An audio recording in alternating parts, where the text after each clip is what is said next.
Hiya Benchmates, and welcome to episode 31 of Beyond the Box Art. And we are joined by Oleksii Ukhan, CEO of Reskit from Kyiv, Ukraine.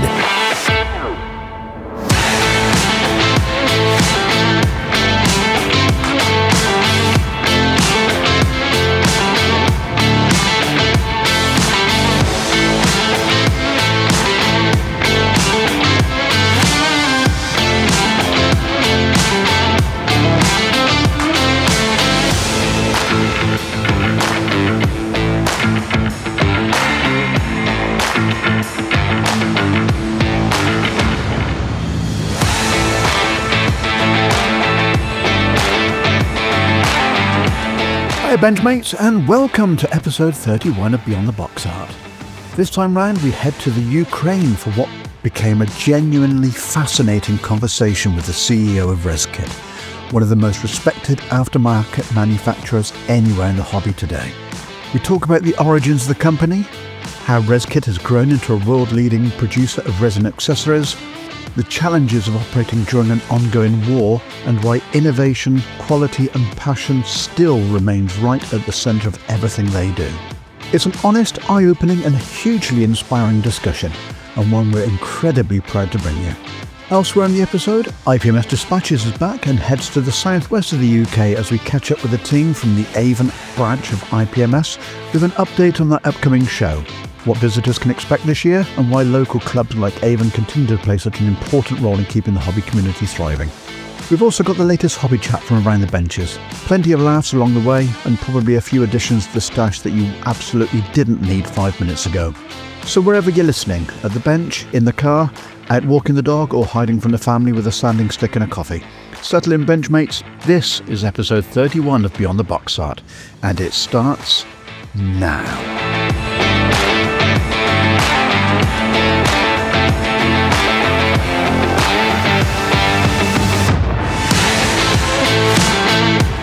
So for this episode, I'm joined by Shane. How's it going, Benchmates? Boulders. Hello, Benchmates. Nevs. Hi, everybody. And Dan. Hi, Benchmates. And obviously it's been 2 weeks since we've last had our conversation, so what has been sticking up on the bench then? Let's start with you, Shane. Well, last time we spoke was down at Bovington in the campsite round the corner from the Tank Museum. Ah yes, you still got the sunburn from it. I'm actually just back from a run and it's very warm out there. But so Jacob has started and finished his Kobe heavy battle tank, Abrams, which I sent a picture on our little group chat, but I'll put it on the Benchmates page as well. Cool. He's really happy with that. And then Edward started a 172nd Italieri Apache. Mm-hmm. That's the AH-64 Apache. Let's not get confused. Ooh. Nice. And then I have been carrying on with what can only be referred to as Boulder's Kryptonite P51D. And I have painted it all up in metal, so all the metalwork's done. I just now need to finish the colour scheme. Mm-hmm. So jersey jerk with red across the nose, blue tail, and a few other black lines and stuff that I need to paint on. But yeah, I've been really inspired after visiting the Fleet Air Arm Museum on the way down to holiday as well, which I forgot to mention last time we spoke. But yeah, it kind of gave him a mojo back to get on the wings and finish off what was on the bench before I can start the next project. So hang on a sec, you've been to the Fleet Air Arm Museum and you're working on a P51. Well, yeah. That doesn't quite work. It does, because what is next on the bench has to be that Sea Fury. Got to be. It's just incredible. So yeah, I've got my mojo back on getting that P51 off the bench, and then I can crack on with that one, the old Sea Fury. Okay. So with that, what's on your radar to buy next? I don't even know. I don't even want to go there yet. Come on. You're thinking of something, obviously. It might happen at Littleport, and I can't trust myself. It might happen at Littleport. It depends what I see, but I'm tempted by a tank. I am tempted by a Challenger 2 tank. I can't contain it, to be honest with you. I've been looking online. I've so far resisted, but I think I've already decided I'm going to get one. Resistance is futile. It is in this game. But do you know what? It's never really been of an interest, armour, at all. But going to the museum, seeing what the stories are of some of the people behind it, and seeing some of it in real life is, it's inspiring, isn't it? Mm. Yeah, the Bugger Court. I think you posted a picture of the shop, which is a really cool shop. And I don't know how I walked out of there without anything for myself, but I will be plunging into the armour territory for sure. You definitely need a checkup from the neck up after coming out of a model shop without anything for yourself. Yeah, I know. There we go. But yeah, that's what's on the radar. But I haven't bought it yet. But I can almost guarantee next time we talk, I would have bought one. Guaranteed, without question. Which manufacturer are you thinking of going for? Or more to the point, can Dan recommend the best one to go for? Yeah, go on, Dan. It depends what scale you want, really, mate. Well, I'm thinking 35th scale. If I was to go quarter scale, it can only be Tamiya, because those black boxes looked awesome. Yeah, the Tamiya one's lovely. The only 35th one I've built was the Trumpeter one. It was okay. If it's 35th, I understanding that it's Ryefield that are the front runners in the Challenger 2. Yeah, there's a lot of plastic in the box. It's got a full interior as well. I'll be honest, that's the reason it didn't come with me out of the shop, because I opened the box, looked at it and thought, Right. not sure. But then I got home and I thought, I wish I bought that. You should have got it, yeah. So Ryefield, do you reckon? If you see a Ryefield one and it's a good price, then get it. Obviously, do your research, as I do, before I go to any show if I'm shopping, and I'll come on to that later. But yeah, the Tamiya one is beautiful. It's a lot quicker build. It's still quite a big tank. Even in 148, it's still got a decent footprint because, as you saw, the real thing, they're huge, aren't they? Is the one down there got the slat armor on it or anything or not? Has it got anything on it? Or has it just got the chopper? Is it the chopper armor and the rubber skirt at the bottom? it's got the skirt on the bottom. I think they've got the Megatron. Oh, they've got the Megatron there, have they? Yeah, they've got the Megatron. And I think they've got a couple of normal Charlie 2s, but the Megatron's just a beast. That's just fully armoured. Yeah. It's just an absolute beast. I've built the 35th Charlie 2 in Tamiya. It's very, very nice, but you can only do a desertized version, which, it's a bit thingy. Green and black for me all day long. And then the Tamiya one is, am I right? I think it's rubber tracks, isn't it? No, what, in 148? No, in the 35th. Oh, sorry. Right, okay. 35th. Yeah, the rubber tracks. The thing is, Shane, you only see a little bit because if you do the desertized version, Yeah, you don't see much. it's got the side skirts going all the way down with the additional armour. Yeah, I've seen that. So you really can't see much of it. So that's not too bad then. No, it's not too bad, but if you want to go a bit brave, I'd get yourself either some thrill tracks or go for the Master Club ones, which come with the resin pins and the rubber pads. Oh, see, escalates brownie. It's no good, is it? It's no good all of this modelling stuff, is it? Well, let's put it this way. We've all worked out a few years ago that the cheapest part of actually the build is buying the kit.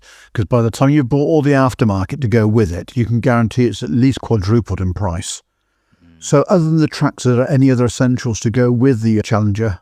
Accessory-wise, that would be essential. Just check the barrel. Yeah.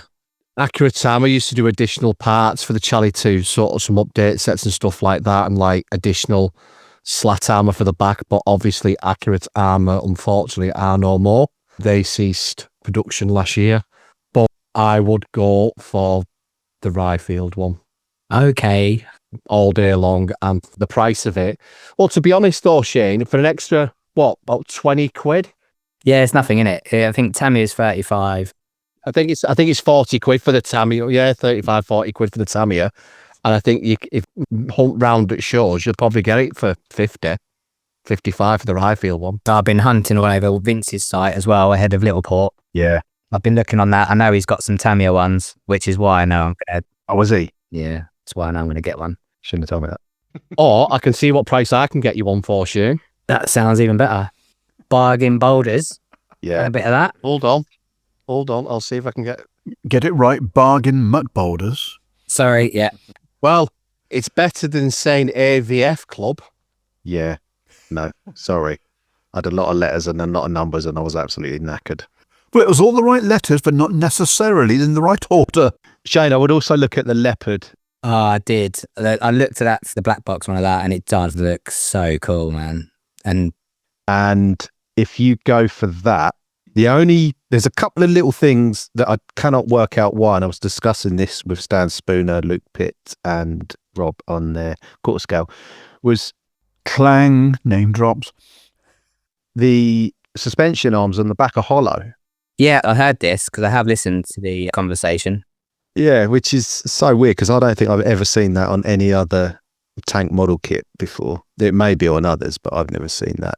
But Black Ops do a upgrade set now for the 2A7V, which is, I think they're on the way, basically. They're in progress. So if you keep your eye out for an upgrade set, it depends if you want to just get started on it. I mean, if you think it needs the upgrade set or you can build it without, that's entirely your choice. I mean, if you get one, you'll have that built like over a weekend. It'll be done and you'll be priming it and painting it and weathering it and doing whatever you want to do with it. Yeah. Sounds cool. I was just reading. There is another option for the Leopard. In June, Revell's 2A4 in the 40th anniversary special markings is out. Oh, yes, that's a good shout. That's a very good shout. I don't know what the tracks are going to be like on that, Lincoln length or rubber band or individual. The Ryefield one, they do a Ukraine Armed Forces Leopard 2A6 with the ERA and the 3D parts plus a free cruise set. Yeah, I think I'll probably we'll see what happens at Littleport, I think, Dan and Boulders, but I suspect I'll be plunging Pardon? into the deep side of armour. Oh dear. Okay, well, with that then, Boulders, what have you got on the bench at the moment? I'm still working on my table mat challenge for the club, which is next week, and I'm pushed against it, to say the least, because I wasn't going to do one, and I thought, no, and then I got edged into doing one, so I am currently building something which will actually fit on the table mat, and it is a floaty thing. Oh, that makes a change. What is it?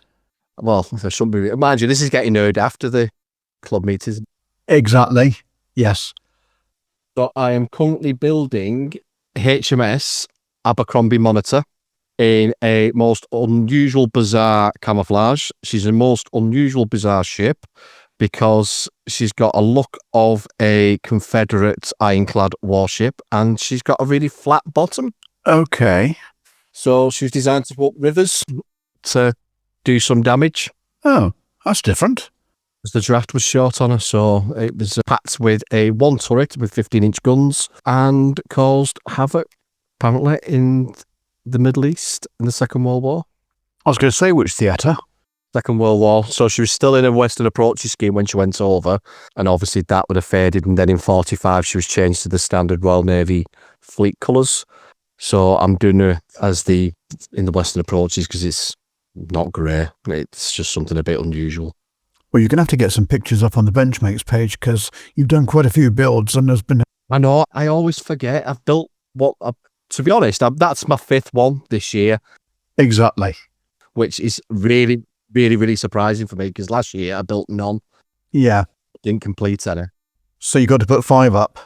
So yeah, I've got the Chinese Type 55, Chinese Type 55 destroyer, the Zach Speed Capri, James Bond's Aston Martin DB5, and the Imprez has been put on the back burner while I try and finish this table mat challenge. And then once that's done, I'll move back to Impreza. Okay. Well, if you can get some shots up for the Benchmates to have a look at, that would be fantastic. Yeah. No, I will do. So what have you got on your radar then? Nothing, actually. I need to, instead of spending money on model kits, I need to invest in my back garden. So that's where all my money is going to be spent for the next couple of months. So no more model kits for a bit, which is quite surprising. And if anybody sees me pick one up, do us a favour, give me a slap. Oh, we will. If you see me at a show and I pick a kit up, slap me. Right. And that's on record, so everybody can hear that. So if they see me picking a kit up, give me a slap and say, no, your back garden's more important. I was going to say, it's also on I've got record enough that you're kits going to do your back garden up. Right. Well, I need to, because obviously with the pond issue that I need to progress on with it before winter, so I need to get it all done. So that means you got to go out and trim your bush then? More like put a crater in my back garden And I don't have any bushes apart from my hydrangea on the front garden. So I don't like bushes. You started it, Brownie. You started that. Oh dear. Moving on swiftly. Okie dokie. Nevs, what have you got on your bench? Same old for me. It's still doing the Scharnhorst. So it's definitely not going to be there for the table mat challenge, unfortunately. So I'm aiming now for the annual build competition, which we do at Bolton, which is separate. Mm-hmm. So looking at that. So I think I'm going to need a couple of palette cleansers along the way. Okay. One of them I shared within the Bolton group the other day was finally found a nautical theme that would fit on the coaster that we had last year, which is a 700 scale Japanese landing craft.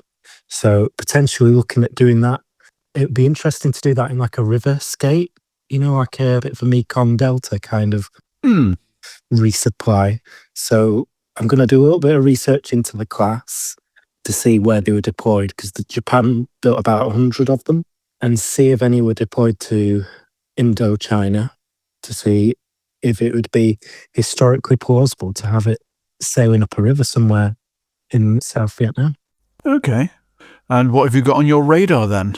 Similar to Boulders, a lot of the modelling budget has been eaten up by a holiday and a new car. So that is eaten up into the budget for modelling. The only things currently on my radar is RS Models have released about 3 kits of some Italian single-engine fighter planes in 70-second scale. So they've got the Reggiani RE 2005 and the RE 2006. So obviously being Italian, they are very aesthetically pleasing aircraft. Yes. So we'll potentially be looking at those because they're good in terms of being a palette cleanser.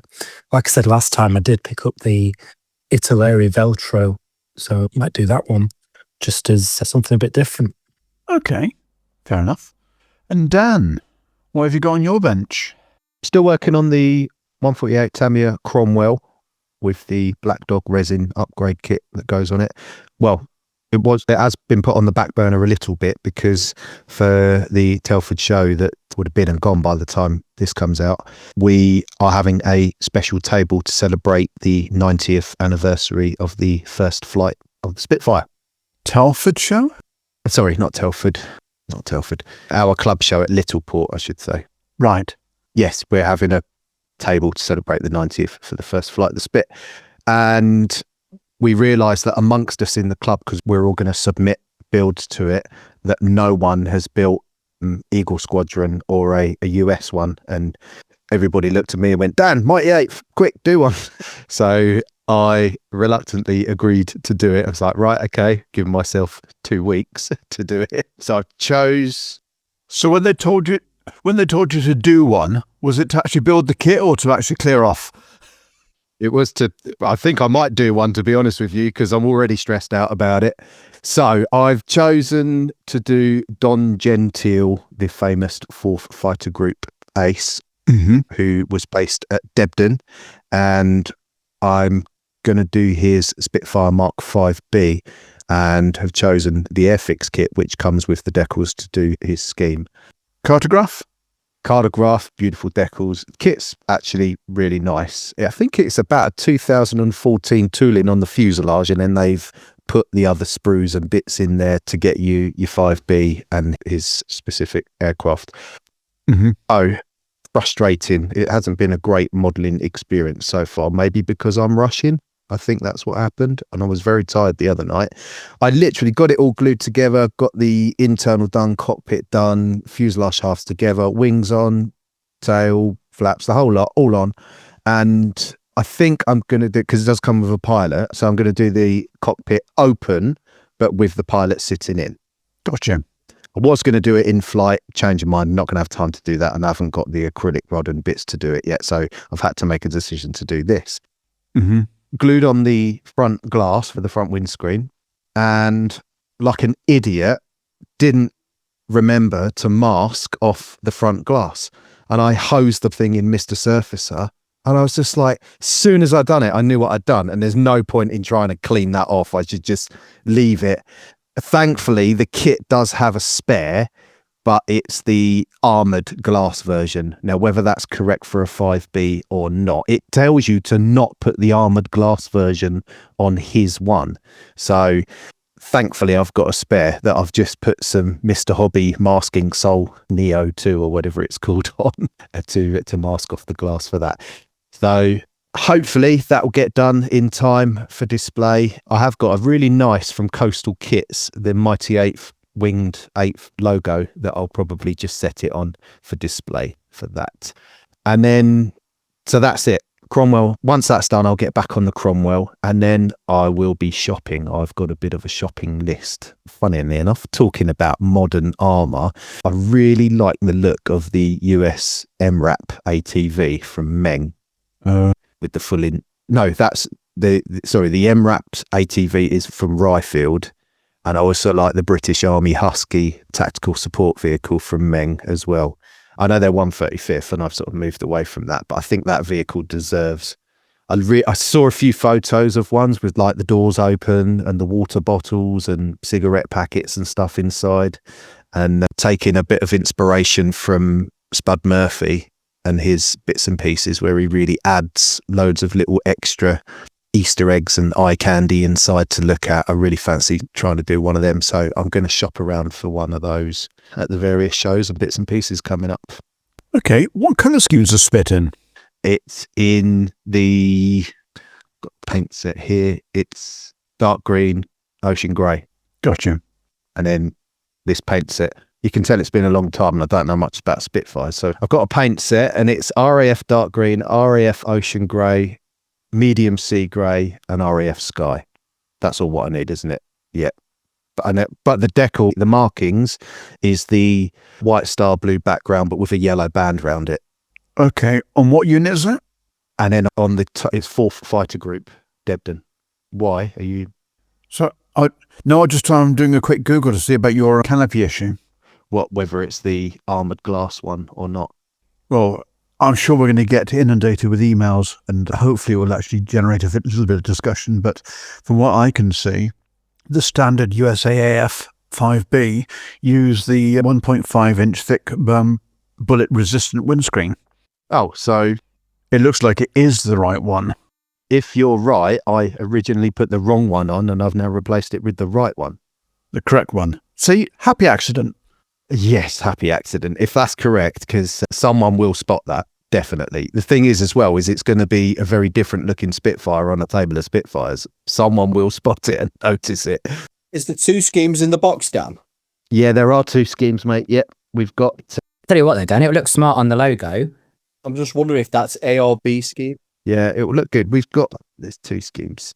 So there is another scheme in the box, but it's roundels and whatnot. That is another fighter group. So we've got Buckeye Don, flown by 2nd Lieutenant John Dentil, 336th Fighter Squadron, USAAF, Royal Air Force Debden, North Essex, England, 1942.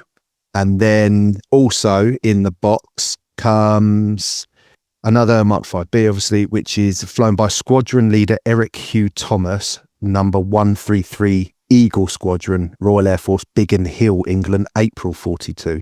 But that's wearing RAF roundels. So the Don Gentile version, what they do is they advise you on the underneath, on the right-hand side, so you turn it upside down, to actually mask off a darker area to make it look like the roundel's been painted over. There's armour glass on that one. There's armour glass on that one.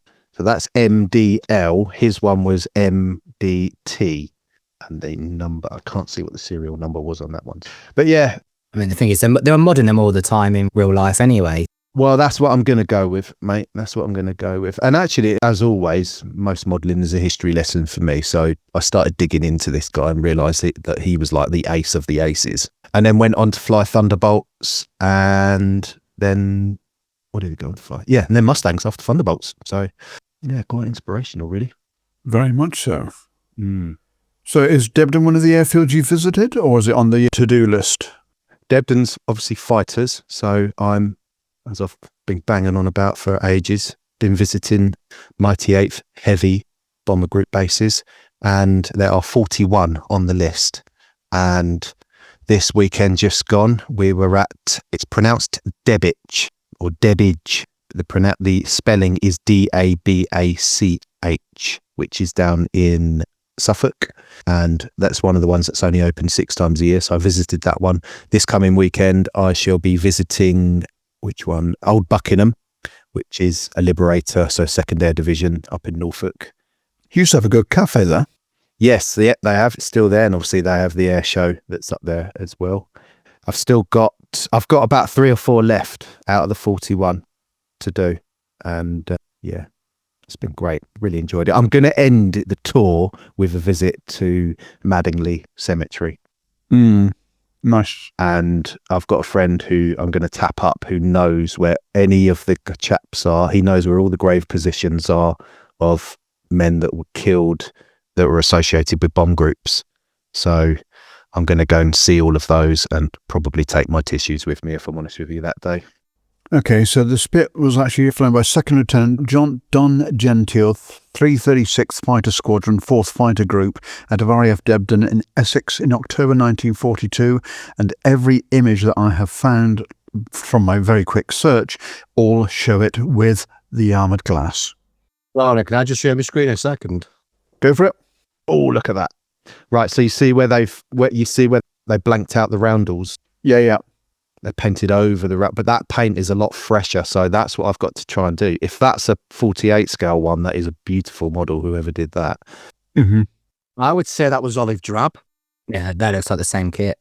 They would probably have painted out the RAF markings with what they had on the base, so olive drab would have been more appropriate for an American station than with a RAF station, but they used reverse lend-lease for these Spits. So the Americans lent us money during the war with a program called Lend-Lease, so we could actually afford to buy the fighters. But the US Air Force needed fighters in Europe, so they basically bought them back, and that's how they operated the Spits. Yeah. That Mark 5, that's got the Hispano-Suiza guns on it as well, isn't it? Yeah, it's got cannons, yeah.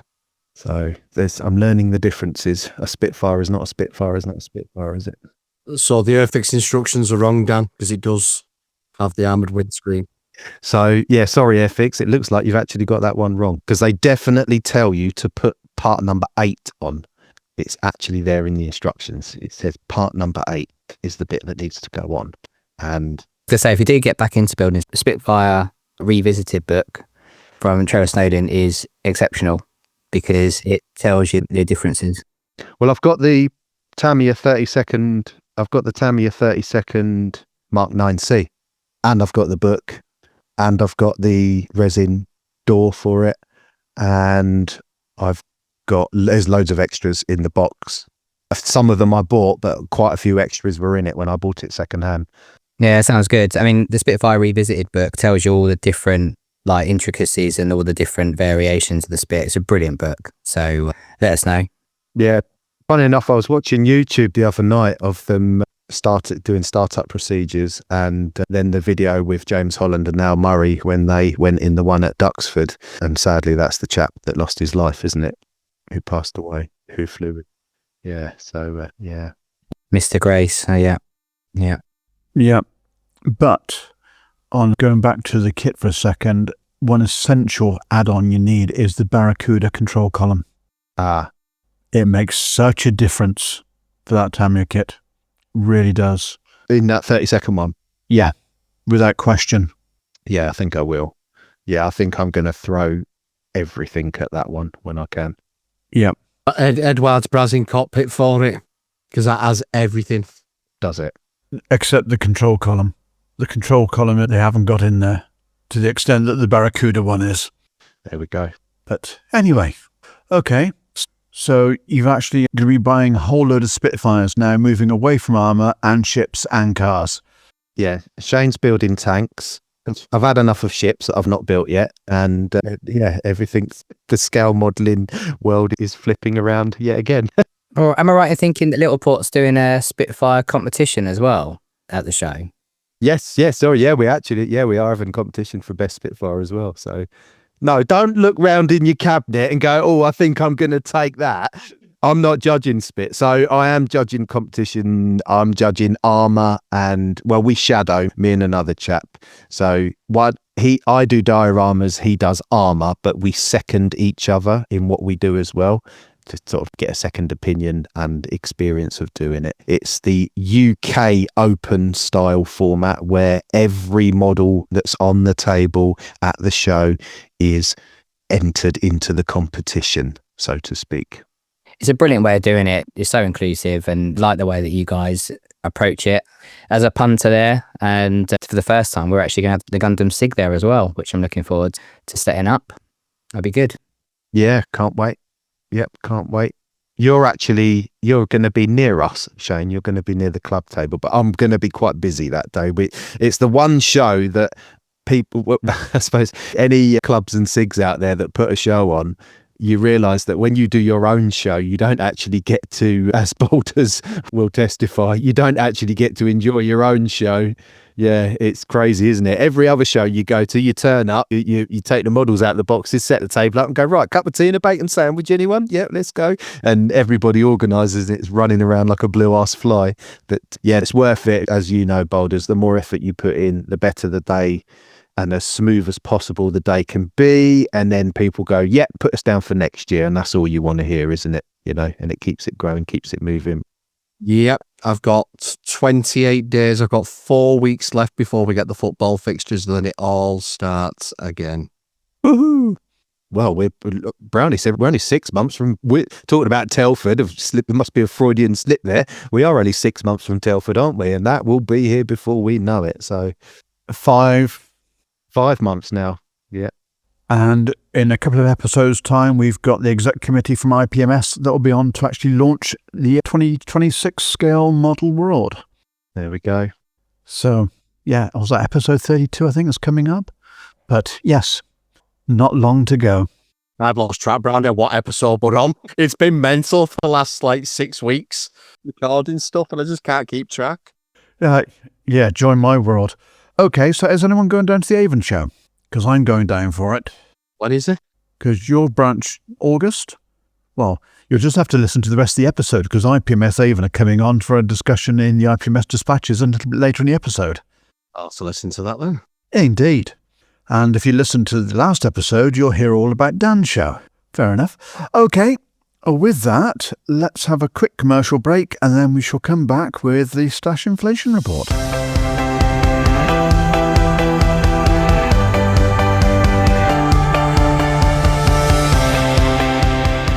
Fishcop Models, elevating scale modeling to an art form. Experience highly detailed 3D printed upgrade parts that bring true authenticity to your builds. Creators of the acclaimed Rolls-Royce Merlin engine set for both the Kotare Spitfire and the Dambusters set for the Border Models Avro Lancaster. For bespoke design and printing, our service is as precise as it is personal, all at a reasonable price. Please take a look at our products on www.fishcopcompany.de. Shipping is available for all of our products worldwide.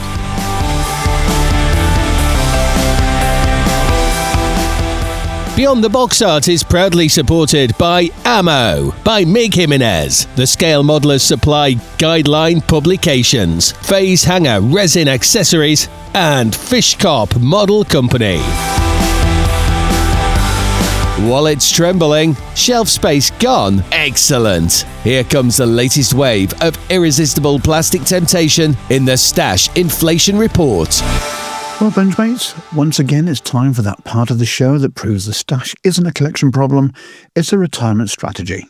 Welcome to another edition of the Stash Inflation Report, where we scour the modelling world looking for all the latest releases, upcoming kits and accessories that will inevitably find their way into your workshop despite your repeated promises that you're not buying anything else this month. And kicking things off in aviation, Kinetic have been busy with a couple of interesting announcements. First up is Kit 48175, the F-16X62 Vista testbed.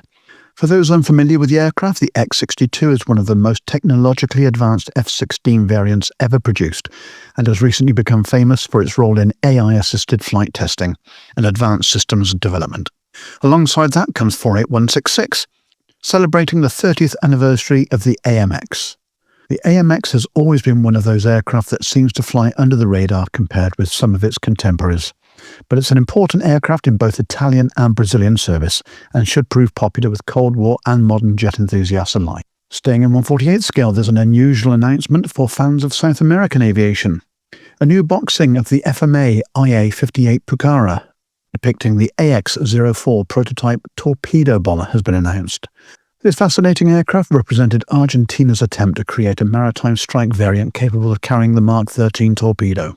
Although the project never entered operational service, it remains one of those delightfully obscure aviation what-ifs that modelers absolutely love.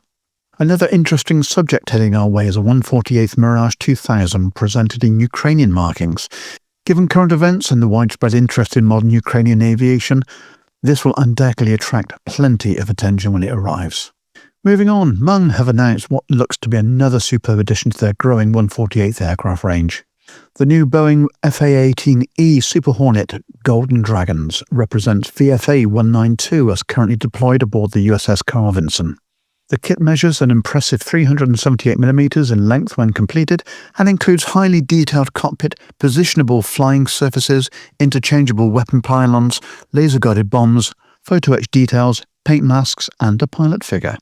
The inclusion of both high visibility and low visibility squadron markings means builders have plenty of options when it comes to finishing the modern combat veteran. Moving down in scale, Hobartville Hobbies have announced their limited edition 172nd Australian Aircraft Consortium A10 Woomera kit. Priced at around $70 Australian, it's another one of those unusual Australian subjects that often disappear quickly once released, so it may be worth keeping an eye open if this fits your interest range. For fans of RAF heavies, Yark Resin have revealed that they're developing a 1/48th conversion set to create an early Boeing B-17C or D, better known to RAF enthusiasts as the Fortress Mark I. Designed for the venerable monogram, now Revell kit, this conversion is currently expected towards the end of 2027 and will finally allow builders to accurately portray the RAF's earliest operational fortresses. Heading over to Japan, Fine Molds have announced a special 172nd F-15J finished in the spectacular 201st Squadron 40th anniversary scheme. Japanese special markings rarely disappoint, and this one certainly continues that tradition. Special Hobby have announced a new 148th Martin Baltimore Mark 1 and 2, complete with 4 decal options. It's great to see another important but often overlooked RAF and Commonwealth type receiving modern tooling treatment. Academy continued their recent run of interesting announcements with a brand new tool F-18F in 1/48th scale announced, alongside a 135th Hughes 500 in Israeli Defence Force markings. The helicopter should make for a particularly eye-catching build, given the variety of operational schemes available. Meanwhile, Clearprop Models have announced a 172nd F-86A Sabre representing the early Korean War period. Given Clearprop's recent reputation for exceptional detail and accuracy, this one is likely to generate considerable interest amongst jet enthusiasts. Next up, Valum are releasing no fewer than 3 new boxings of their 1/144th Avro Anson.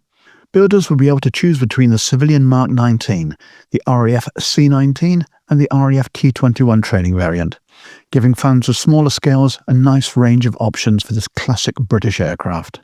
And now for some late breaking news from Armour Hobby that is certain to interest fans of Second World War aviation. The Curtiss Hawk 81-A2 is one of the most recognisable versions of the famous Curtiss P-40 fighter family. Made legendary by the pilots of its American volunteer group, better known around the world as the Flying Tigers. With their distinctive shark mouth markings, combat operations over China, and their innovative tactics developed in the Far East, the Flying Tigers became one of the most iconic aviation units of the early war. Armour Hobby's forthcoming 1/72nd scale release will depict the Export Hawk 81-A2 aircraft, flown by the AVG in China between 1941 and 1942. These aircraft carried the distinctive camouflage scheme specified by British requirements and applied using American DuPont paints, a combination that continues to fascinate aviation historians and modelers alike. The kit will include 3 Flying Tigers marking options, with further details regarding decals, equipment and kit contents expected when pre-orders open. Following the success of Armour Hobby's excellent Curtis P36 Hawk family, this release marks the next stage in the development of the company's early Curtis fighter range, and will become the first kit in an entirely new family covering the Curtis Hawk 81, Tomahawk 2, and P40B/C. Pre-orders are currently planned for the summer of 2026, and I suspect more than a few Benchmates have just added another shark-mouthed aircraft to the wish list. So that's the aviation world wrapped up for another episode. If you've somehow managed to avoid adding at least one of these releases to your wish list, you're showing considerably more restraint than most of us. I'm now going to hand over to Dan, who's been busy keeping an eye on the latest developments in the world of armour. Take it away, mate. Thanks, Brownie. Now, while you've been spending everybody's pension funds on aircraft, I'm pleased to report that the armour world has been doing its very best to keep pace. First up this episode is a reference book recommendation. Panzerex Publishing have announced Panzerex number 28 British from authors Lee Archer and Dick Taylor, with colour profiles from Philippe Ronda. Now, if you've ever picked up a Panzerex title before, you know these are not your typical military history books. The focus is very much on original wartime photographs, detailed research, and fascinating vehicle details that are absolute gold dust for modelers. This latest volume comes in a familiar landscape format, runs to 128 pages, and contains no fewer than 156 photographs alongside 6 colour artworks. As the title suggests, this volume focuses on British vehicles and subjects, making it a particularly useful addition for anyone with an interest in British armour, soft skins, and wartime references. It's available now from the Panzerex website with an introductory price of just £22.50, although that discount ends on the 30th of June. Moving on to plastic rather than paper, and Meng have announced a timely new release with their 1/35th scale Leopard 2A4 in Ukrainian service. Catalogue number TS-058. This release reflects one of the most significant armoured vehicle stories of recent years, with Leopard 2s now firmly established as part of Ukraine's battlefield inventory. The kit includes a dedicated Ukrainian marking option. Being a modern Meng armour kit, expectations are understandably high for detail, fit and overall quality. This one is currently expected in August 2026 and should prove popular with both modern armour builders and those wishing to depict contemporary conflict subjects. Next up, the team at Dynamo Models have officially launched a brand new dioramas range. Launching initially in 1/35th scale, the range already includes 6 different resin diorama bases designed specifically to showcase vehicles, figures, and small vignette scenes. The castings appear to carry the same level of detail we've come to expect from Dynamo's figure range, and the company has already confirmed that this is just the beginning, with additional scenery pieces, buildings, accessories, and historical settings already under development. And don't worry, I have hinted to them to do some 148 stuff too. A welcome addition from a company doing great things. And finally, a little bit of industry intelligence for you. Chris Meddings from ITA3, or Inside the Armour, has confirmed to us that upgrade sets are already in development for newly released Airfix Elvis FV603 Saracen Mark V. Any of the new tool post-war military vehicle releases from Airfix always seem to generate huge amounts of interest, and it won't surprise anyone that the aftermarket manufacturers are already looking at ways to have even more detail. No firm release dates just yet, but if you're planning to add the new Saracen to your stash, it may be worth keeping a little room in the budget for whatever Chris and the team have coming down the line. And that's all from the world of armour for this episode. Now I'm going to hand over to Nevs, who has once again emerged from the dockyards carrying enough naval releases to sink a reasonably sized destroyer. Take it away, mate. Thanks, Dan. And while Dan has been busy tracking armour releases from every battlefield imaginable, I've once again been loitering around shipyards, naval dockyards and maritime museums, looking for anything that might tempt the naval builders amongst the benchmates. 3D Wild are releasing a 1:350th scale SS Atlantic conveyor. This famous container ship, which served as a makeshift floating airfield for Harrier jump jets during the Falklands War. The kit will be 3D printed and available in both full hull and waterline configurations. It will even feature the Harrier jets and Chinook helicopters, both covered in tarpaulins for their transit across rough seas to the Falklands Theatre. The kit is expected to retail for around $288 or £215 if you are here in the UK. Now for some special releases from Fujimi. The Japanese aircraft carrier sisters, Hear You and Saw You, are back in 1:700th scale. These existing toolings of the famous ships, which fought at Pearl Harbor and Midway, come in full hull configuration, and now they have been given a new lease of life with photo etch upgrades and stick-on wooden decks. All that's missing is an entire air wing to represent the veteran Japanese flyers who fought at these historic battles. But based on previous boxings, those included in the box shouldn't disappoint.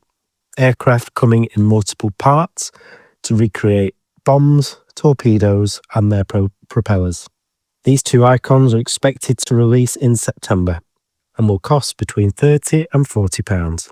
Completing the recent lineup of Mogami-class cruisers from Fujimi, the Mikuma is receiving a fresh facelift in 1:700. This full hull release is expected by October 2026 and will cost in the region of £25 to £30. This kit will depict the Mikuma as she appeared at the height of the Japanese heavy cruiser force in 1942.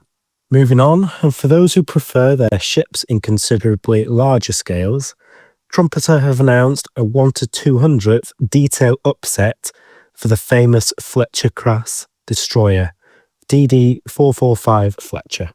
The Fletcher-class needs very little introduction to naval enthusiasts.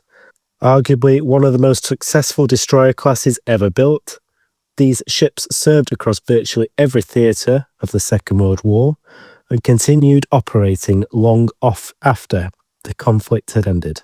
This new detail package looks set to provide even more opportunities for super detailers to disappear down one of those rabbit holes where a quick weekend project somehow becomes a 6-month commitment. Next up, and this one will be of particular interest to fans of coastal forces, Starling Models have announced a new 1:350th scale Vosper 73-foot motor torpedo boat. These sleek and heavily armed coastal craft played an important role during the Second World War, carrying out patrol, interception, and attack missions in some of the most dangerous waters around the British coastline and beyond. Starling have built a superb reputation for producing highly accurate, small-scale naval subjects, so expectations are naturally high for this latest release. And that's all from the waterfront for this episode. I'm now going to hand over to Shane, who's been busy investigating the latest developments in the worlds of gunpla, mecha, and science fiction. Thanks, Nevs. Mate, I do have to ask, are the dock security cards starting to get suspicious yet? Every fortnight, you seem to be lurking around the gates with a notebook, a microphone, and an increasingly long list of naval releases. One day, they're going to assume you're planning a launch or something of your own, rather than just buying it. Anyway, Benchmates, whilst Nevs has been emptying wallets on the waterfront, I've been taking a look at what's happening in the world of gunpla, mecha, sci-fi, and there are absolutely no signs whatsoever that our collective stashes are under control. First up, Good Smile Company have absolutely lost their minds, but in the best possible way, announcing what feels like an entire warehouse full of Metoroid releases. Among the highlights are Black Serena from the Aten, Master and Successor, Delphine 4th Form, Equus from Concrete Revolution, Avid from Evil Lord, Arcus, Enrico, Disnav, Man and Guardian, Ukhan, Torborn, Bushnell, and Arablast from Full Metal Panic, Kabutak, and perhaps most surprisingly of all, Pacific Rim's Gypsy Danger. As usual with Metroid, release dates and pricing are still to be confirmed, but if you're a fan of anime mecha, giant robots, or anything that can level a city block while looking stylish, there probably is something that this list. But if you're a fan of anime mecha, giant robots, or anything that can level a city block while looking stylish, there is probably something in that list that has already found its way into your wish list. Moving on, and for those who enjoy a little Universal Century goodness, GB Toys have announced the HG-144 gun tank early type from The Origin.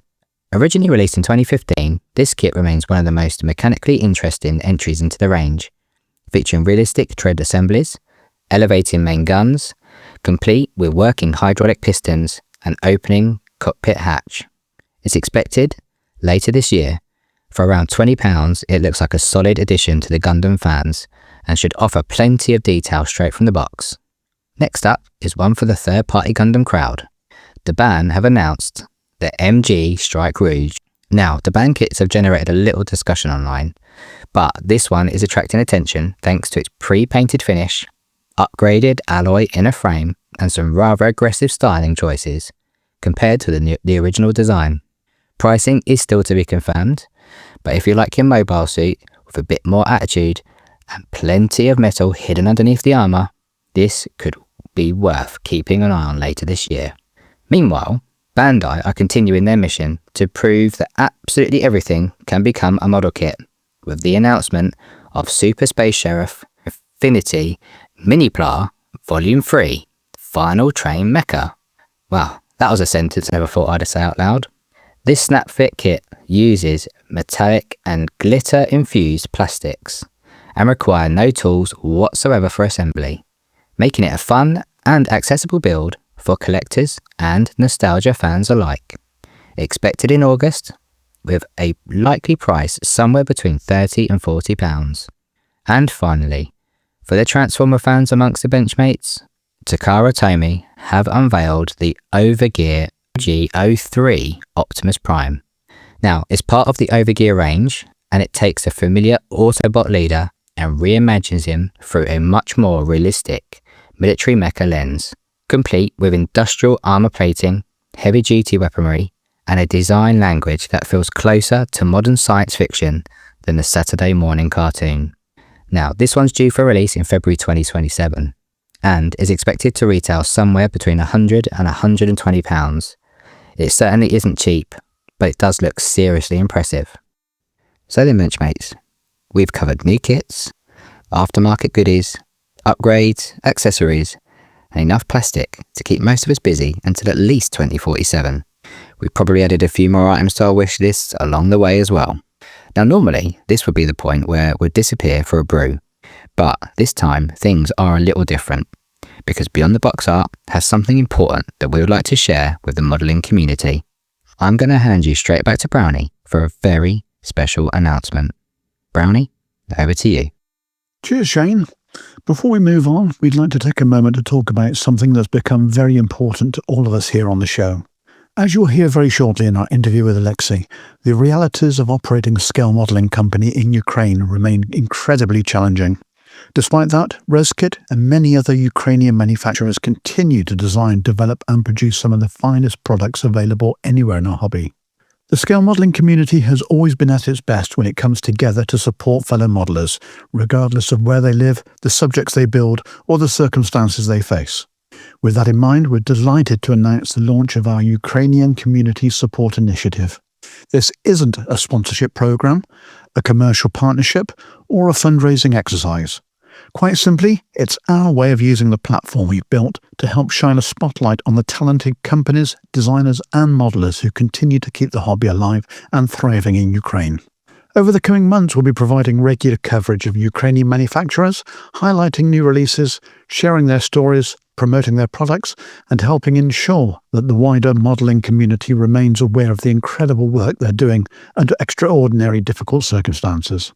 Our first participant is Reskit, whose passion, innovation and determination have earned them a deserved reputation as one of the world's premier aftermarket manufacturers. We'd like to thank Oleksii and the entire Reskit team for their openness, honesty and friendship, and we're proud to be able to support them in this small way. After all, modelling isn't just about plastic kits, resin parts and paint. It's about people. And sometimes the best thing a community can do is stand alongside its friends. So with that in mind, here's the latest update from Reskit and their first release bulletin from the Ukrainian Modelling Initiative. So with that in mind, here's the latest update from Reskit and the first update from the Ukrainian Community Support Initiative. So if you've been wondering whether the team near Kyiv have been taking things easy recently, the answer is a very definitive, emphatic no. June sees another huge wave of releases covering aircraft, helicopters, armour and figures across multiple scales. Starting in 132nd, Carrier Aviation fans are getting 2 new sets of US Navy flight deck crew. The new yellow jersey sets depict aircraft directors, handlers, catapult officers and arresting gear specialists, available in both left and right side marshalling positions. Staying in 132nd, Reskit are releasing highly detailed Junkers Umo 004 engine sets for both the Tacom and Zukimura Horton HO229 kits.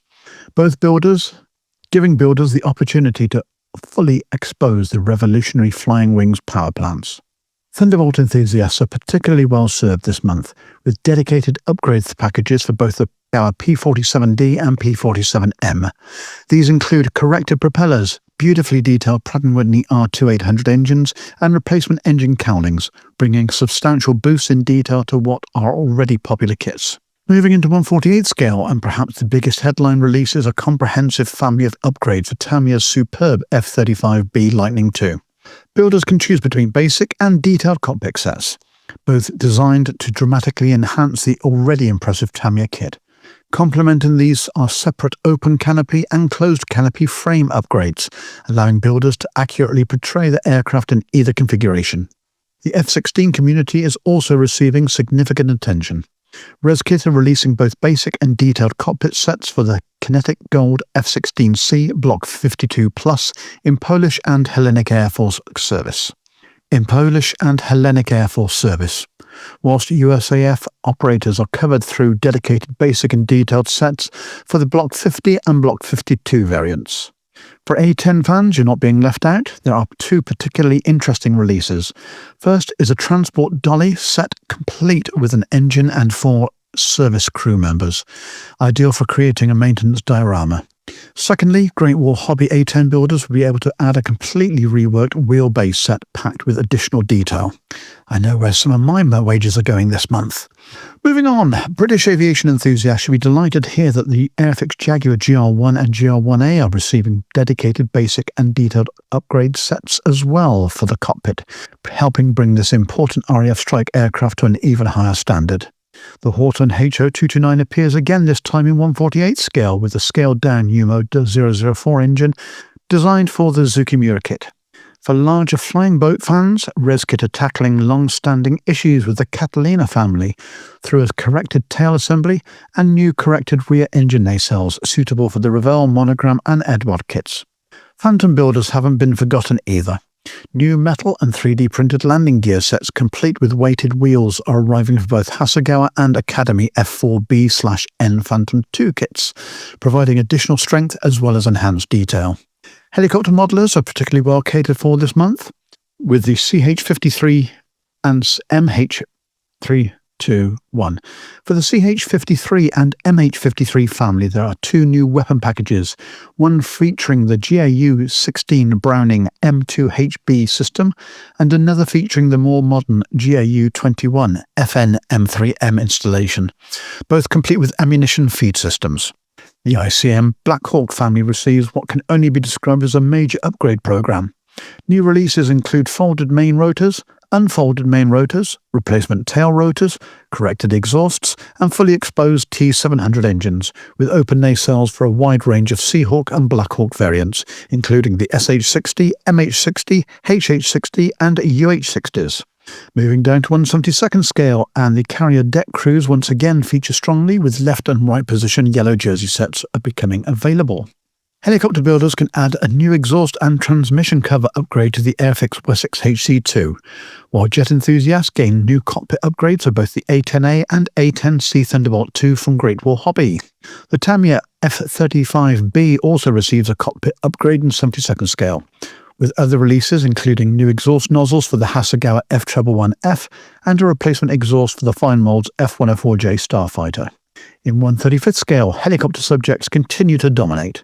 Apache builders can now add a set of weighted Type 2 wheels, with Seahawk fans receiving new exhaust systems and a folding tail conversion suitable for the Kitty Hawk and Zimmy model kits. The impressive ICM CH-54A Tahe is also receiving attention through a detailed radio equipment compartment upgrade.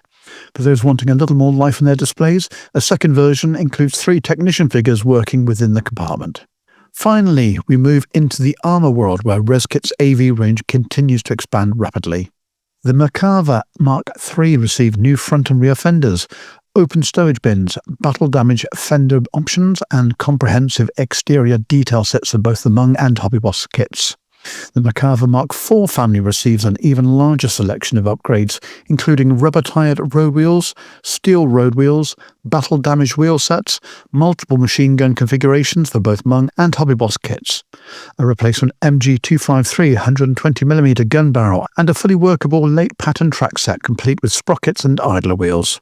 Meanwhile, for those building the iconic Volkswagen Kubelwagen, Reskit are releasing an extensive range of wheel and tyre combinations covering both off-road and desert options, with multiple tread patterns and front torsion bar options available. And that's just June. As always, every one of these sets is produced using Reskit's exceptionally high-quality 3D printing technology, and once again demonstrates why the company remains one of the most innovative and prolific aftermarket manufacturers anywhere in the modelling world today. Do you want cutting-edge detail for your kits? Then take a look at Phase Hanger Resin Accessories, run by USAF veteran Mike Reeves. With real-world aircraft experience as a crew chief, Mike knows exactly where accuracy counts. And today, he's bringing that knowledge to life with precision 3D printed parts. From seamless intakes and nozzles to dropped flaps, pods, pylons, and cockpit upgrades, Phase Hanger's prints capture the crisp edges and fine detail that limitations in injection molding just can't reproduce. From 1/72nd to 1/32nd scale, you'll find add-ons from Cold War classics to the latest frontline jets, with frequent new additions to the product range. Every piece is designed by modelers, for modelers, and faithfully reproduced on state-of-the-art printers and shipped worldwide, and are ready to drop straight into your next build. With additions to the product line landing all the time, there's always something fresh to elevate your next build. Explore the full range at phasehangerresin.com and follow Phase Hanger on Facebook and Instagram for regular updates and inspiration. Phase Hanger Resin Accessories, authentic detail designed with a veteran's eye and available to modelers everywhere. Phase Hanger is a proud sponsor of the Beyond the Box Art podcast.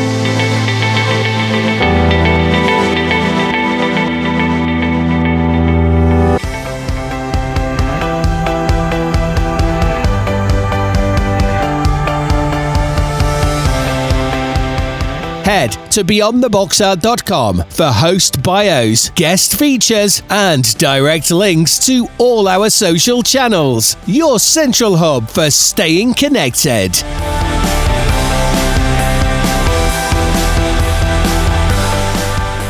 Welcome to IPMS Dispatches, bringing you society news, upcoming events, and a friendly spotlight on branches and special interest groups across the IPMS community. For this edition of the IPMS Dispatches, I am joined by Andy White from IPMS Avon. Hello, Andy.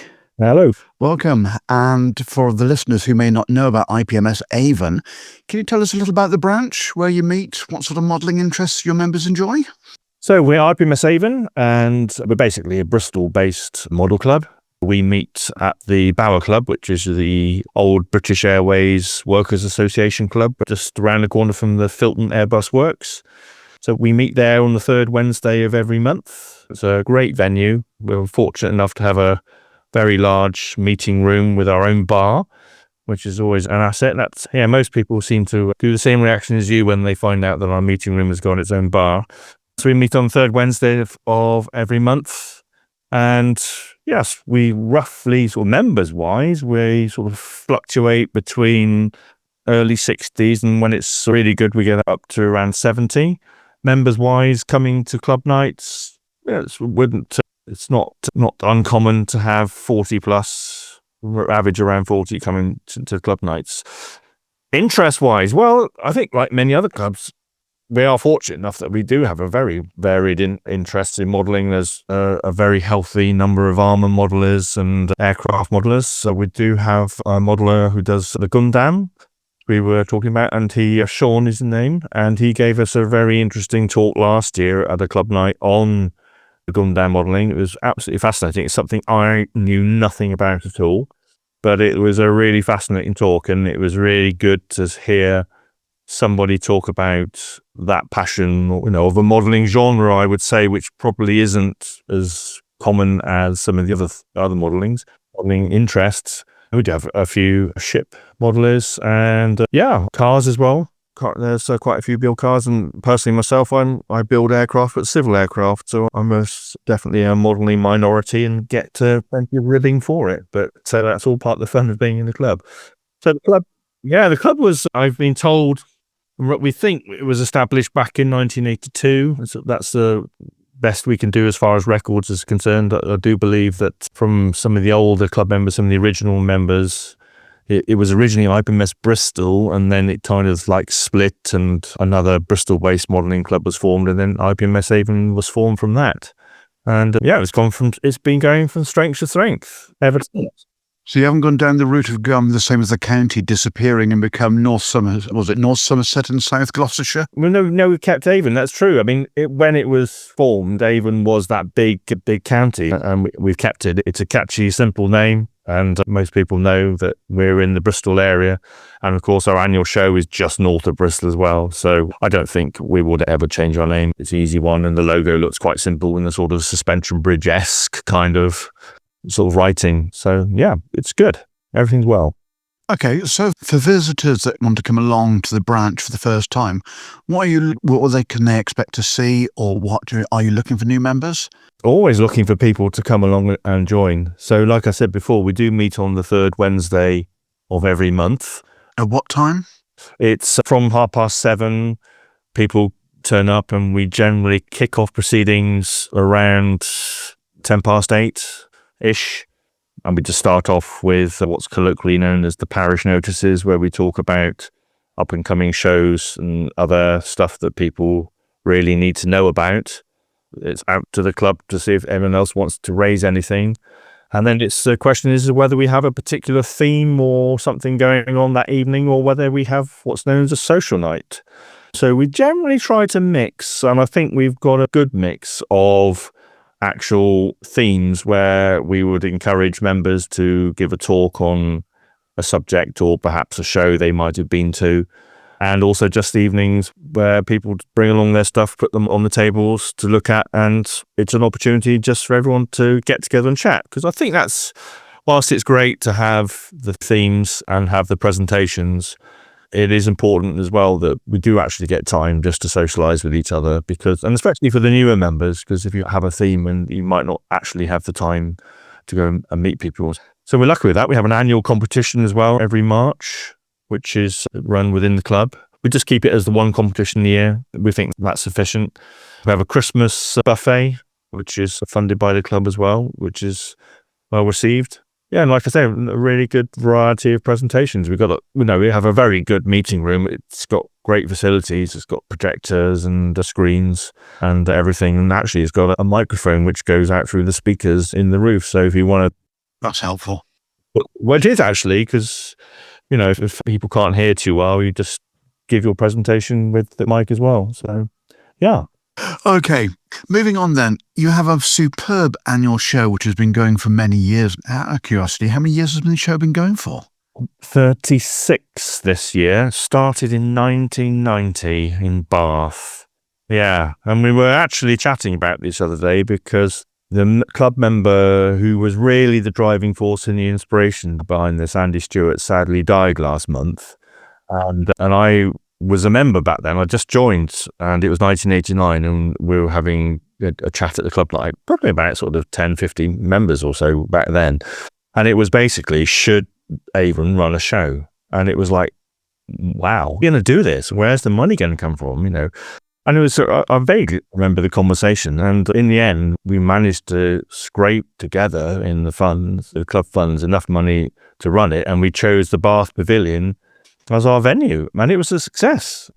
I think that all the tables must have been there in the pavilion, so we wouldn't have had that overhead. The catering was done by the wives and girlfriends, the Avon Wags, I suppose, is probably the people did that. And so we kept our overheads down to a minimum. And it worked really well. And we actually chose August because at the time, we looked through the show calendar, which was not nearly as crowded as it is today. And basically looked at what shows there were and where there was a gap. And that was our logic. We need to find a month when nowhere else is having a show, so at least people will turn up. So August it was, and August it's been ever since. And nowadays it's normally almost exclusively the first Sunday in August. And so we marketed it as the summer show. And one of the things we're worried about, well, is everybody on holiday? So is people going to come? So that was one of our initial worries, but it proved to be completely unfounded. And we've always had, good turnout of people. So Bath it was for about 10 years, I think it was. And then success was at the venue. And again, we started looking for somewhere new. And I think it was about 10 years later, we then moved to Yate, which is a town north of Bristol in South Gloucestershire. And they had a much larger sports hall there, which we run that show again, I think roughly for about 10 years. I've got some better dates in my mind now. I know we were at Yate up until 2012. And by that time, we had, again, reached capacity. We had one large sports hall and a side room, but people weren't particularly keen on being in that side room. And we had another room for the competition. And then we got to the stage where it was like, well, we would like to expand, but how do we go about it? I mean, when we left Yate, I think for the last show, I've got the old plan here in front of me. We had 40 clubs and 24 traders, which is good, but we needed to expand. But the question, I think, so the next sort of question for us was, well, where are we going to go? Where can we expand to, which has the capacity and which is within our sort of financial capability as well? And then one of our club members was also a war gamer. Tim Trolley was his name, who also has sadly died. And he was on the committee as well. And we basically sat down and I said to Tim, what do you think of the possibility of having a combined model show and wargaming show? And he goes, well, I think it's a possibility. So I said, well, you've got to appreciate that, we as on the committee, we don't really know a lot about wargaming, but do you know maybe a wargaming club who might be interested in joining forces with us? And we run this together. So you mentioned Lincoln Bar Model Club, which is in North Bristol. And so we all got together one evening in one of our committee meetings and talked it through. And we thought, this could be a go. And the other thing as well is that we thought that Thornbury, where we are now, where we ended up moving in 2013, was the two large sports halls, which are interlinking, which you probably remember from the time last year. And it's like, well, that's quite a step up in capacity. Are we going to be able to fill it? And we thought, well, actually, I think we have a very good chance of being able to fill it if we run it as a combined modelling and wargaming show. So we were kind of really going into unknown territory, but we had the backing of Lincoln Barn Wargaming Club, who thought it was a goer. And then 2013, we ran the show at Thornbury as a combined modelling and wargaming show. There was, there were some people in the Avon Club who were very sceptical about whether it was going to work and whether the concept would be a good one, but it worked really well. I was super surprised because by this stage, I got involved in inviting clubs and traders.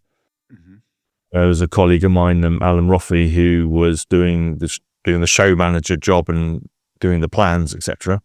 And the wargaming interest was fantastic.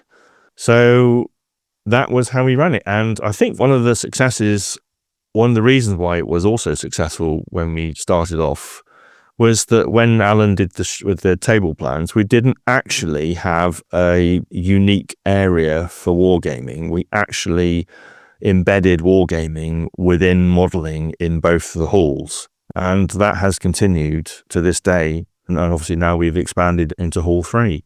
So yeah, absolutely chuffed. And people came up and said, you know what, this is really good.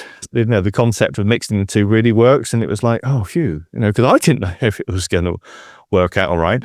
And one of the fascinating things is that some of the traders on that first show were coming up to me going, oh, this is brilliant. Because some of the traders who were wargaming traders by nature had said, oh, all these modelers are coming up and buying all my stock. Because they'd never seen them before at shows. These modelers hadn't, because everyone had been very much in their own parochial world. Wargamers go to wargaming shows, and traders and modeling traders go to model shows, and so they were very pleased that it had a whole new custom base, I suppose. So there we go, and so that's where we've been since 2013, and I think it was 3 years later, we actually decided to take on the third hall as well. So again, it was like, let's fill the hall. It was almost the same question. Oh, we've got another big hall. How are we going to fill it? So we actually moved the competition from upstairs into the back of that hall, which we now call Hall 3. And I heard about some radio-controlled tank people. Invited them along. So they actually need quite a big space. So we actually managed to fill Hall 3 in first go. I think some of the people who were in Hall 3 back in 2015 or wherever it was might remember the clanking of the guns and the tracks of all the radio-controlled tanks going around. It was pretty loud. Yeah. And we think we had them for a couple of years, and then again, the capacity was there. We actually said to them, sorry, we can't fill you in anymore. We've got all these model clubs and traders who want to come. Yeah, so we've got to a stage where we actually managed to fill all 3 halls with modelling wargaming, and had to sadly say goodbye to the RC tank people. And then the competition also moved out of the 3 halls. Yeah.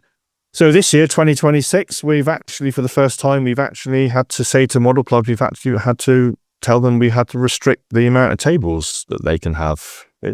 We've got to a stage now where the capacity, sadly, almost demand outstrips capacity. So, which is a shame, because I would love to fit in more people and give them as much table space as they want, but logistics, it doesn't happen. Yeah. So yeah, that's where we are today.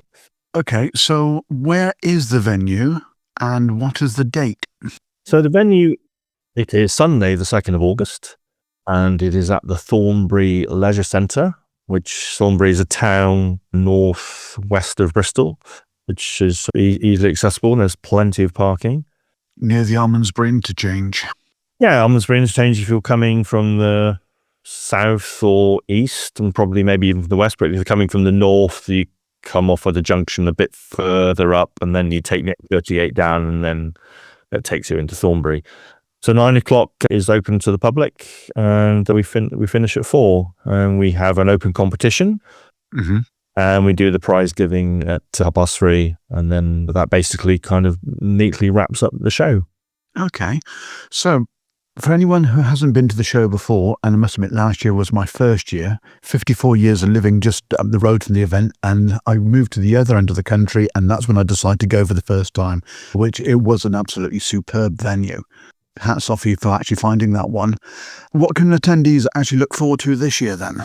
Well, it's exactly the same mix of modelling and modelling clubs, SIGs and special interest groups and wargaming. I mean, if we're looking at a very broad picture of the show, I would say that display-wise, model clubs and SIGs take up about 3/4, and 1/4 is taken up by gaming clubs. For those into gaming, the games that they play can be, if you go onto the show page of our website, we actually update what games the clubs are playing, and they do a mixture of participation and demonstration, which is all words that I hadn't known much about before getting into organising wargaming. Yeah. We tell them they can play exactly what they want. And when we first started doing the gaming, they were going, well, what do you want us to play? And I said, well, you have your table space. You are there for the whole day. You can do exactly what you want as long as you have a good time. So I think we've got, so club-wise, we've got so far 83 clubs and special interest groups booked, which is good. We're up from last year, I think, and there's still some of our regulars who haven't booked, so we'll have to chase them. I think we had 83 last year, and we're currently up to 84. That's it, 84 clubs. Gaming clubs, we're 9 so far, which is an increase of 2 from last year. And traders, we have a large variety of traders. We had 39 last year, and we're currently up to 35. So, Little bit of space.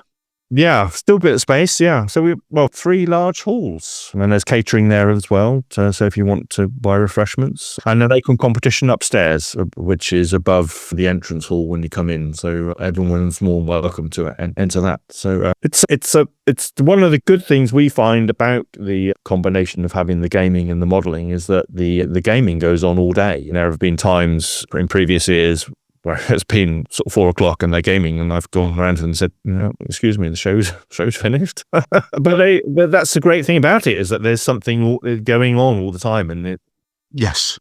you've got this interaction and the movement and stuff, and the gamers just love just being able to game all day. And then of course you have got the gaming traders, or the traders which are of interest to them, so they can go and visit them and spend some cash as well. So yeah, that's generically what you're going to see. Okay, so for those that are looking to actually attend the show or are interested in joining the branch, where can they find the information online? Yes, so ipm.org, I do believe, off the top of my head, is our website. And there is a link to the show if you click on the tab, and it will have all the details of the show, the address, the location, the prices to get in, £6 for adults and free for children.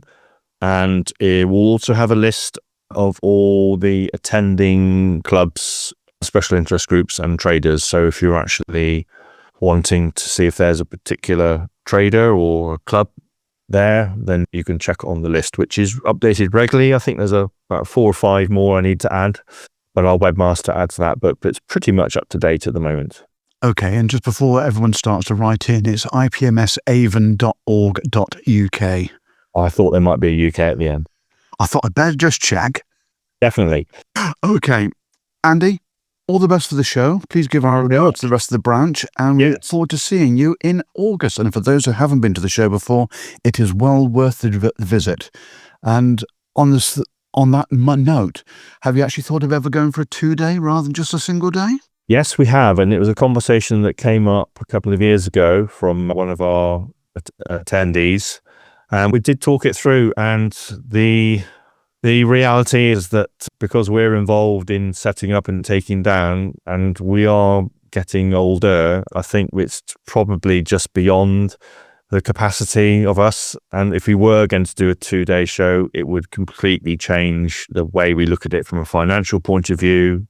We looked at it and we kind of rejected it. I just don't think we have the capacity to run it as a 2-day, unless we get some kind of help coming in from further afield. But at the moment, it's just beyond us, I think, sadly. But yeah. Okay, well, something just sparked in the background, thinking about what the IPMS Nationals in the States is doing this year, in that instead of a branch running it, it's multiple branches that have actually come together.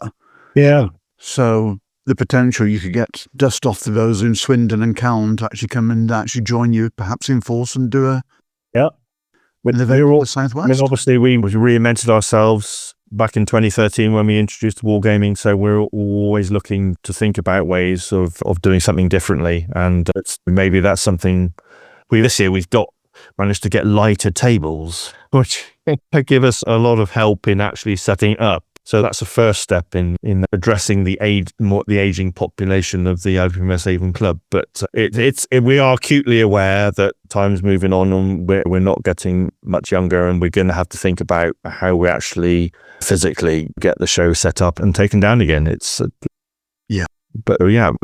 something definitely to consider in the future. Okay, Andy, thank you very much for your time. Pleasure. Very nice to speak to you. As I said, look forward to seeing you in August. Yes. Well, and hopefully our audience will make the effort to actually come down and visit you as well. Yes, look forward to seeing everybody there. It's, as you say, it's a fun day. It's a tiring day for us, but you'll enjoy it if you could come down to the show. Without question. Andy, thanks very much. You're welcome. Okay, bye.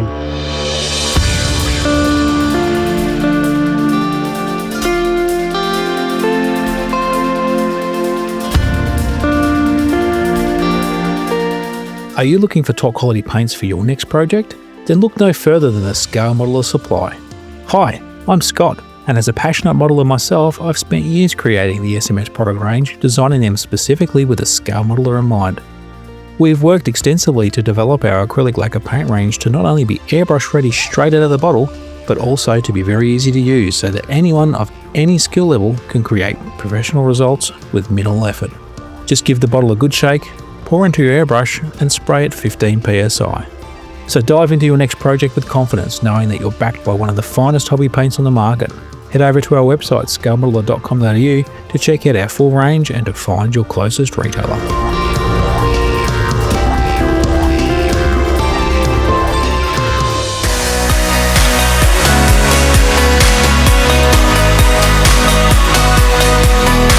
It's time for the Guideline Publications monthly magazine update with what's coming up in the July mags with John Tabiner.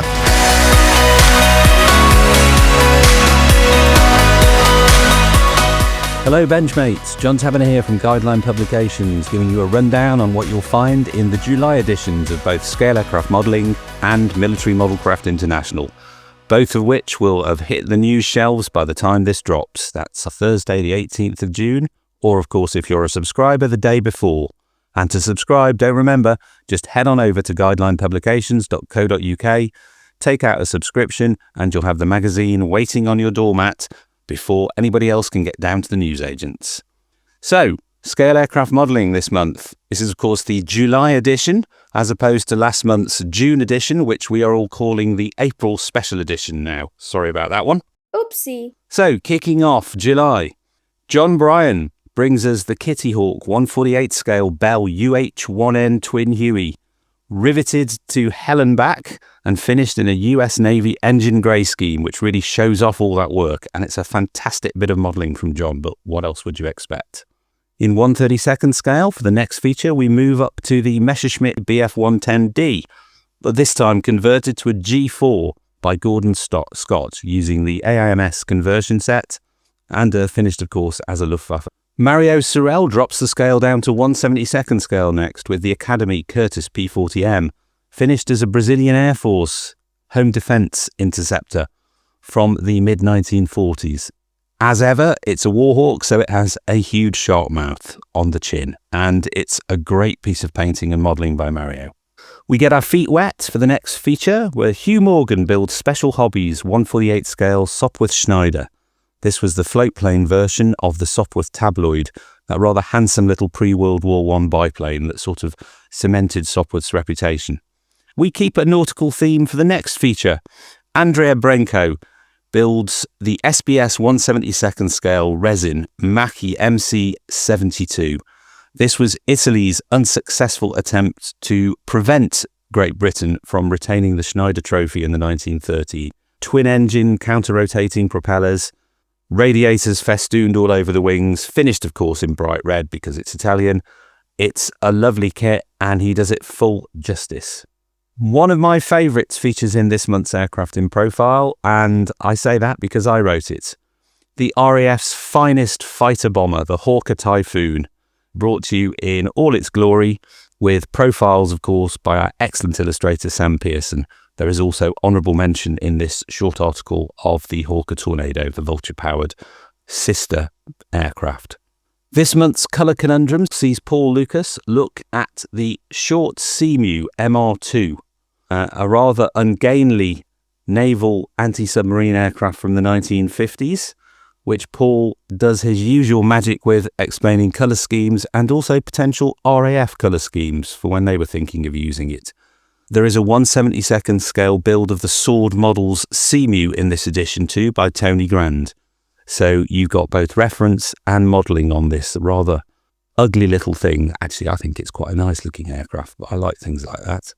Speaking of things which aren't ugly though, in 1/32nd scale we have Luftgraff's de Havilland DH-89A next, built by Jim Howard, probably better known as the Rapide. Again, an absolutely fantastic looking interwar twin-engine biplane passenger aircraft, which Jim does full justice to. Really, really good article, that one. And finally, Bill Clark rounds off the magazine by producing one of the slightly lesser known versions of the North American Sabre. This, of course, is the Commonwealth Aircraft Corporation CA-27 Sabre. That's the Avon-engined version that the Australians shoved a couple of Aden cannon in. And Struth, Christ, strike a light, mate. Grease lightning. Interestingly, it saw service in the Vietnam War, acting as an airfield defence interceptor with the Royal Australian Air Force. As a final feature, which is not actually aircraft related, but will be of interest to plenty of people, Dave Smith presents his feature on modelling World War II airfield buildings. This features a range of modelling subjects in a range of materials, and is a very, very, very interesting round-off to the magazine. Finally, honourable mention to the next war paint title, which is due soon. If your interests lie in World War I heavy bombers, you will be very excited to learn that coming soon, Warpaint 153 is all about the Handley Page night bombers, the O100, the O400 and the V1500. This promises to be a fantastic reference on these very, very well-known but somewhat undercovered types. And you can buy the Warpaint titles, of course, from the Guideline Publications website. So, moving on to the July edition of Military Modelcraft International, that's issue 357, which again will be in the shops as this episode drops, or of course, on your doormat the day before if you take out a subscription at guidelinepublications.co.uk. This month's issue sees editor David Grummett deliver the usual range of scales, subjects and approaches to the hobby. For small-scale modelers, David starts with an examination of 3R Models 1/72nd Striker, together with plenty of reference material, and that looks like a rather challenging project for him. Staying with 1/72nd scale, doyen of small-scale armour Alex Clark builds Ukrainian firm X-Scales French FCM-50T heavy tank.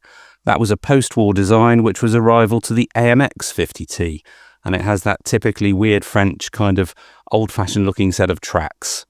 We move up to 1/48 scale for the next feature. Ramon Segarra builds Tamiya's latest M8 HMC, and as ever, Ramon does it full justice with some excellent painting and finishing.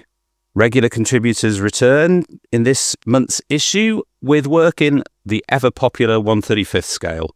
Chris Johnson has the cover with his build of Ryfield Model's new M50 Super Sherman, while Łukasz Orzialek, I hope I got your name right, Łukasz, takes a deep breath and jumps in to build Bronco Model's Humber armoured car. Matt Edwards returns with a Market Garden themed diorama based on Academy's recent Panther Aus G as well.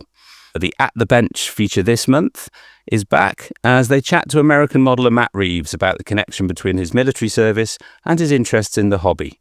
While Armour in Profile this month is a rather timely look at the US light tank, the M24, which coincides with the new 1/35th scale release from Tamiya, and of course the 1/16th scale model from Gecko, all of which of course are the ever popular Chaffee, as it's more better known.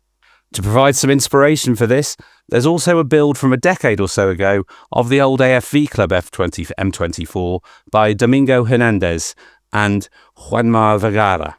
Finally, the issue completes with a roundup of some of the best models from the recent Mozon show in Hungary.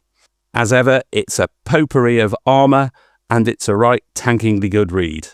And that concludes the updates for this month's two main SAM magazines. I shall be back next time with some details on the next issue of Model Car, Motorcycle and Truck, which I'm just compiling. And I might also have some info on Toy Soldier Collector, another magazine in the guideline range. That's it. Happy modelling and see you soon.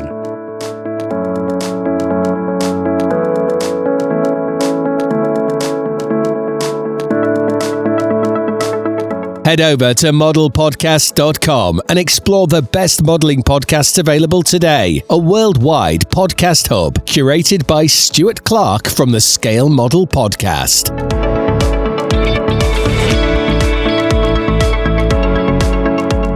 Joining us from near Kyiv in Ukraine, Reskit CEO Oleksii Ukhan shares the remarkable story behind one of modelling's most respected aftermarket companies during wartime.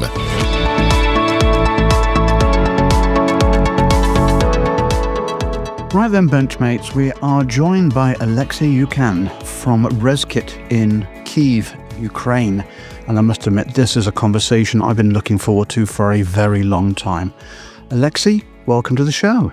Thank you. You're very welcome. Okay, for listeners who may only know Reskit through the aftermarket world today, where and when did the company actually begin? And what was your original vision for the company? I start with a little backstory. There are three owners of Reskit.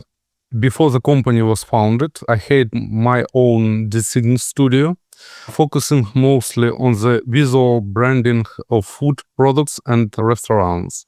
My second partner, Dmitry, worked in irrigation systems and landscaping.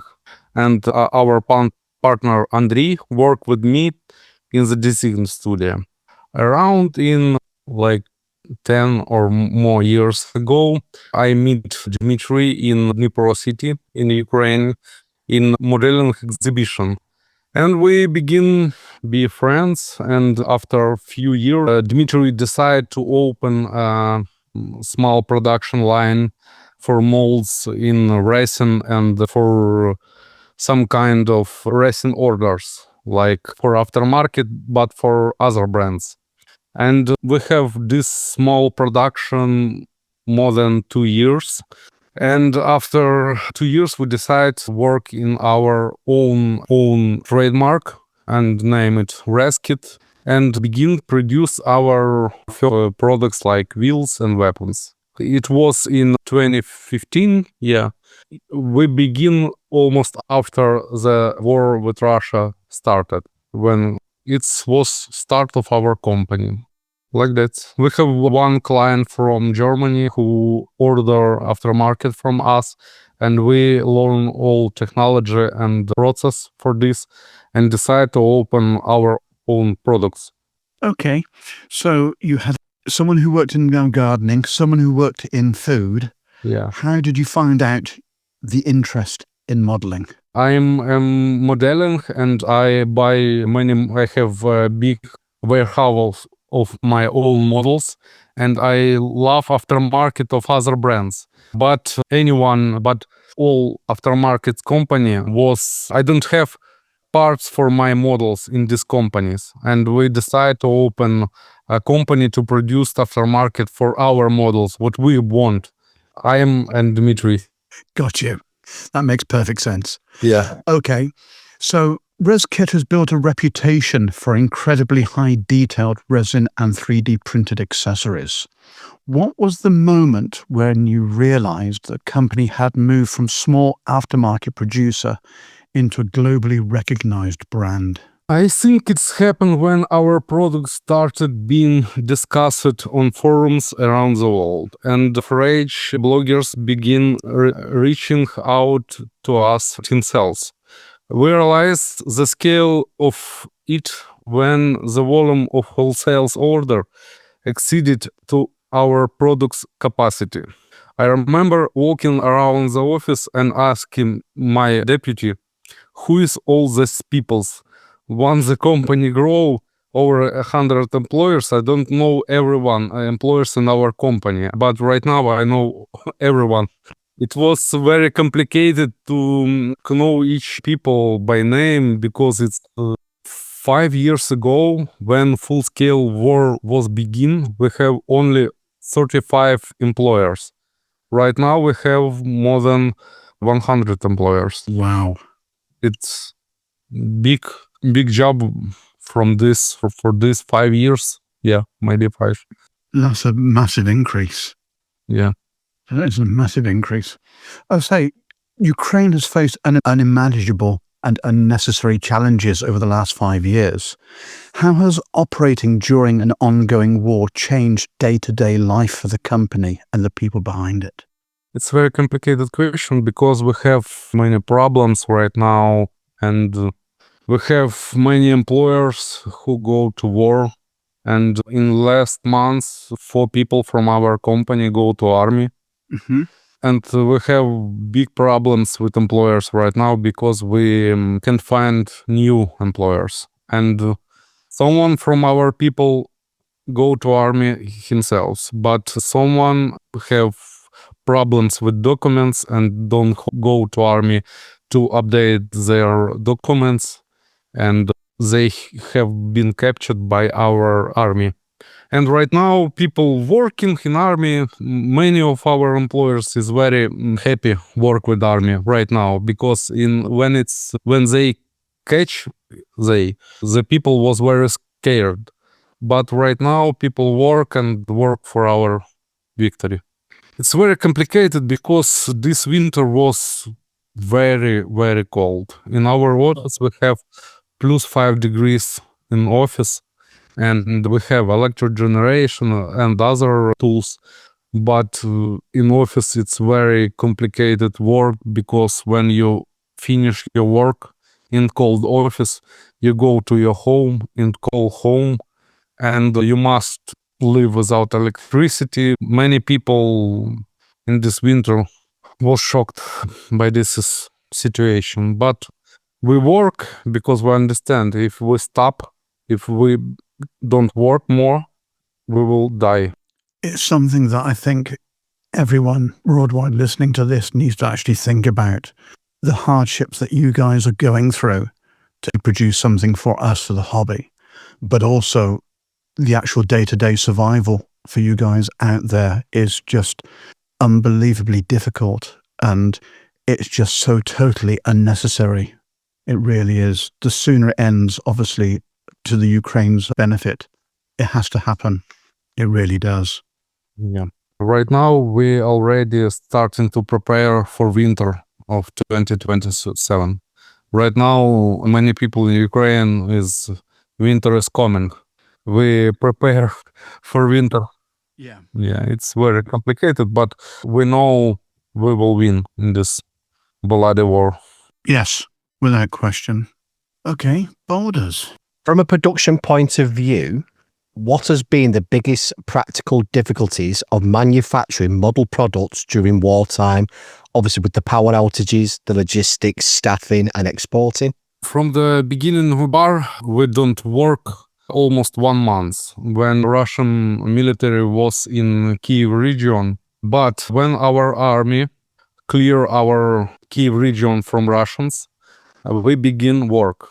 And our logistics recovered a couple of days of liberation. After the liberation, the Kiev region, the electricity mostly critical in winter time, because we have all tools like generators, and the biggest problem we have, it's people. We don't have people to work. It's our HR who is employ our employers who take people.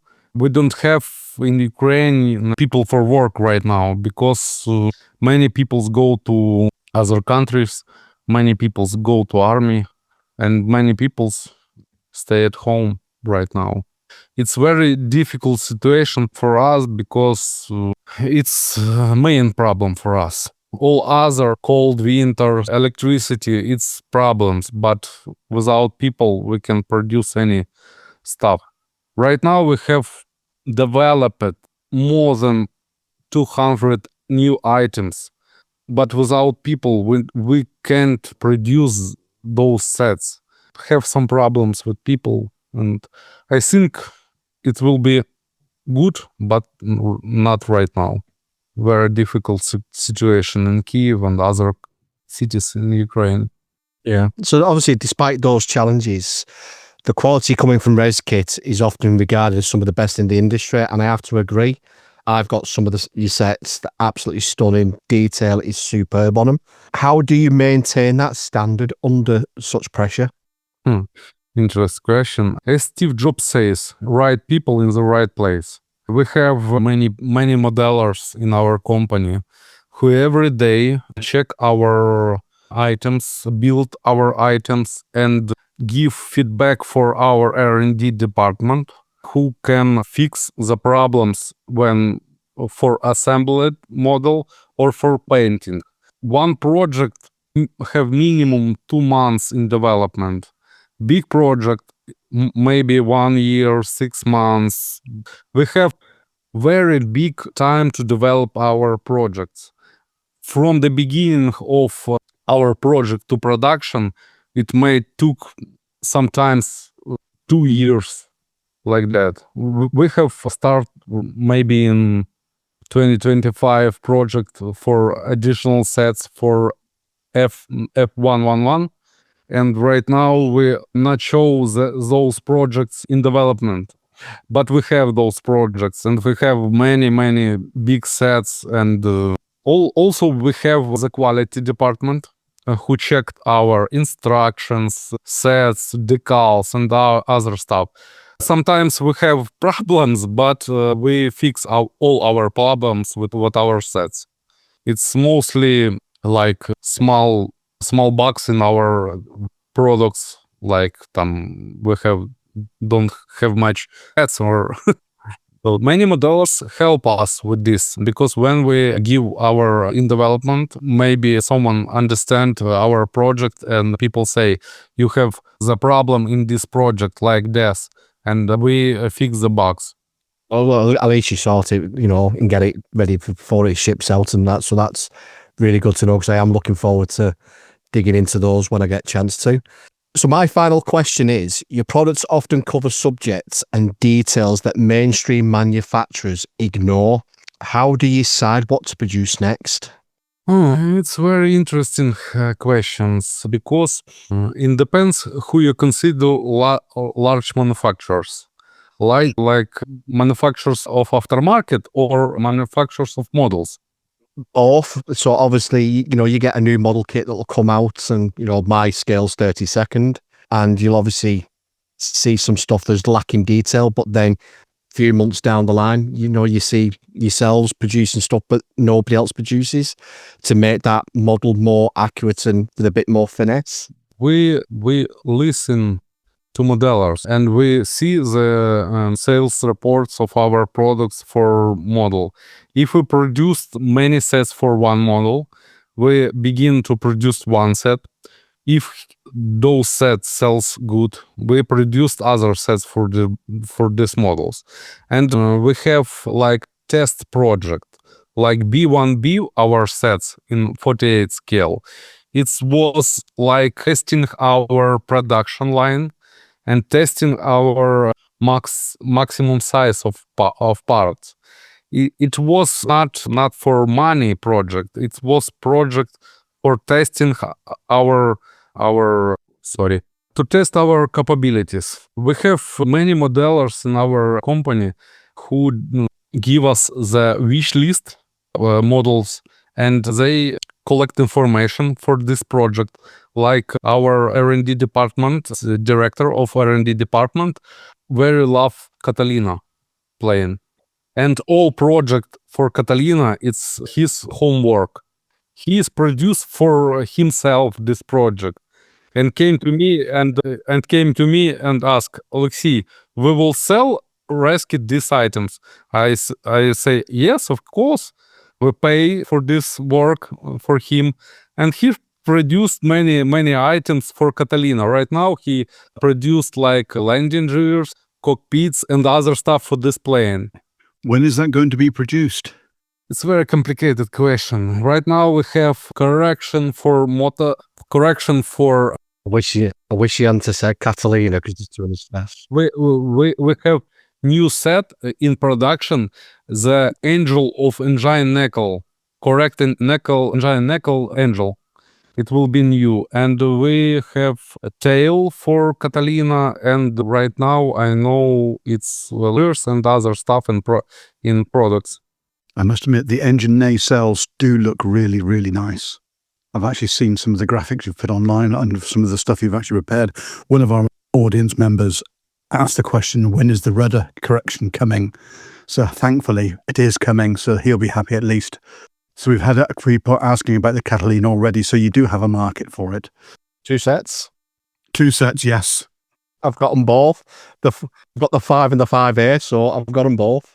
So that'll be interesting to look at and see. Sorry, and also about Catalina. We have produced a tail for Catalina, but without our sets with metal landing gears, it will be very complicated to use our tail because it's very heavy and plastic landing gears will have problems.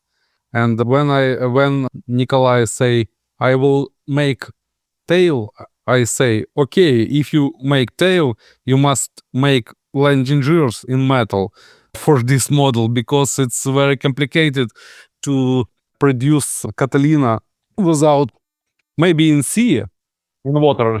Yeah. Yes. Was it the A10 undercarriage you first incorporated the metal struts into the undercarriage? Yeah. And all our new stuff, landing gears, will be with metal. But right now, we develop CH54B landing gears for 2 wheels without metal parts because we test all model and we have metal pins inside, and only for front landing gears will be metal parts.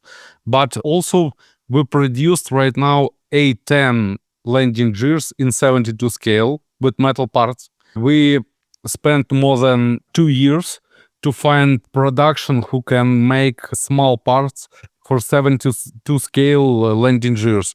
Also, we plan produced F14 landing gears in 72 scale and other our stuff in 72 scale also, like landing gears with wires.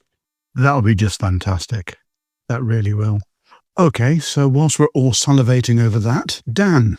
How much of Reskit's work now relies on modern CAD or computer-aided design and high-end 3D printing compared to traditional resin mastering techniques? We rely on new technologies in 10,000% right now. We stopped our mold production like months ago, and we don't have any items in our price list or website in racing. Only like less chance to buy old wheel set, all our weapons set, and we produced in 3D printed. All our top selling products that we have right now, we do in 3D printed. From the beginning of the company, I have vision about our production, and we don't have any items in handmade masters. All our stuff from the beginning was in 3D printed. Only we have few sets of figures in handmade, but when the master was broken, production is stopped. And we decide don't make any handmade masters, and all our products from the beginning of Reskit is 3D printed. Yeah. I suppose that kind of answers the next question already, which is, has the rapid growth of 3D printing changed the aftermarket industry for better or for worse from your perspective? Yes, I think yes, because when we start our production, I dream about our big room with 3D printers, many 3D printers, and right now we have more than 200 printers in our office, and it was our main wish, start producing 3D printing. Many modelers in those times, like 5 or 6 years ago, no, 7 years ago, told me that there is 3D printing is very bad technology. Don't do Reskit with 3D printed. And we produced our sets, and when we have printers in big quantity, we begin produce our sets. And the main our line in this production was maximum detalization and maximum copy quality. Very interesting. Many modelers describe Reskit's products almost as a kit within a kit. How do you balance absolute detail against keeping the products buildable for ordinary modelers or even perhaps beginners? When we developing a project, we immediately assess how difficult it will be to build and paint. We once had a project for U1D cockpit. We know that putting together this cockpit assembled and painted will be very difficult for people. And we write in backside of the kit, good luck with the assembly. Right? Yeah. I wish other manufacturers would do that. I know, because it was maybe first our cockpit, and it will be very, very difficult because the chair inside this cockpit was very teeny and have many photo-etched parts, and it will be very difficult. Right now, this set not will be so difficult because in 3D printed I could print teeny like lines, and it will be much easier to assemble. But in those time when you must cut off all resin, it will be a very difficult project. But we sell more than 500 items. It's very good project for us. And we redesign this project in future for Kitty Hawk model. I see. Can I just ask, is it 16K printers you use, or are they more or less than that? We use, right now we have 60K and we have 40K. Yeah, fantastic. Very interesting. But 200 printers. Wow. Yeah, that's amazing. How do you keep the power on? Because obviously you've had issues with power being cut from some of the attacks, etc. How do you maintain the power? Do you have generators? Yeah, we have generators and we have big batteries in our production line. We spent we spent many time to understand how it's work with printers, and right now we have like 10 big batteries in this room. I'm not understanding this, but it's working. Our printers can work without electricity right now more than 10 hours. Ah, good. Yeah. Okay, that makes sense. In one day, we have printed more than 500 platforms in one working day. We have 200 printers, but in one day, our team, we have two team in our production line. One team work from early morning, second team working in evening, and have produced more than 500 platforms with prints. That's amazing. Do you have an issue with getting resin or any materials? No. We have stock in our office for 6 months of all items for production. Okay, do you have a stock, or do you actually buy in just when you need it? No, we have a stock.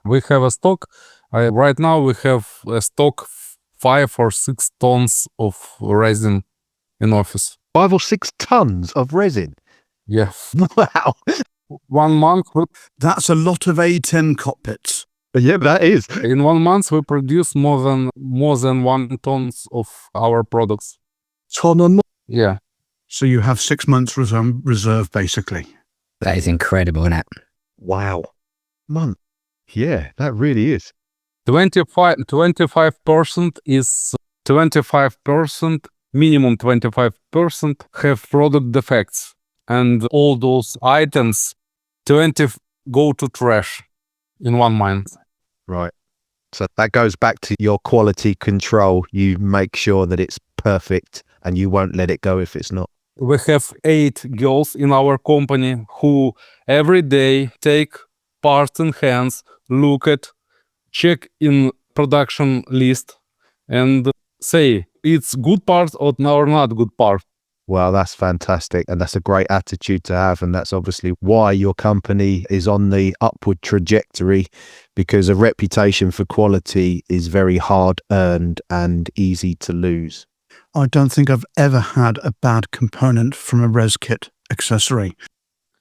And I think I've got about a month's worth of supply, and they've actually run from the attic. No. Sometimes we have problems with our items, but I think biggest our part of our company, it's our support team. People have problems, we help with problems with our sets, because I think it's very important for modelers and for customers. Yeah, you said earlier about how important the team is to the company and the reason that you're producing the quality that you are. I wish other manufacturers would do that, especially mainstream manufacturers that would have quality control like that, because sometimes it leaves egg on the face. Yeah, and they've been in it a long time and they should know better. We have some problems sometimes, but we fix it. But at least you fix it before it goes out, Oleksii. That's the main thing, is that your quality control is that phenomenal that you can spot it before it's shipped out. So that's why nobody's got a negative word to say about your products, because it's done correctly. Not all time. We have problems also, because we sometimes have new girl who check this sets. Sometimes we have problems in production line. We have maybe 10 or maybe we have more than 20 requests for replacement parts per month. That's not bad considering you're doing a 1 ton a month. Yeah. No, yeah. And you're only getting 20. That's pretty phenomenal. Because obviously there's some things that you can't control, Oleksii. Like, you've got people all over the world ordering direct from you. You can't control postage. So the postal services could have dropped that package. It could have cracked. So there is some stuff that could be out of your control. But 20 parts per month is pretty excellent. That's high quality. We have also requests from broken parts, and also if it's our problem and we fix this problem when the parts go broken. Oleksii, can I ask, what product or release are you personally most proud of, either because of the engineering challenge or maybe because of what it meant emotionally for the company?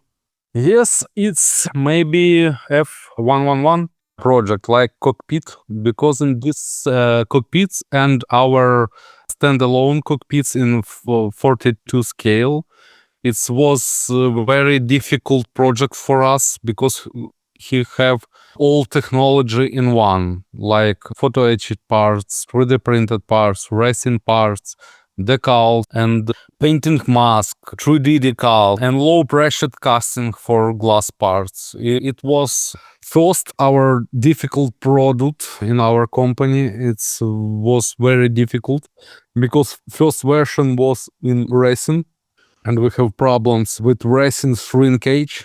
In 3D printed, we also have those problems, but in resin, it's a much bigger problem. Those project was like, we produced more than 1 year all cockpits for all models, and also standalone model in 32 scale.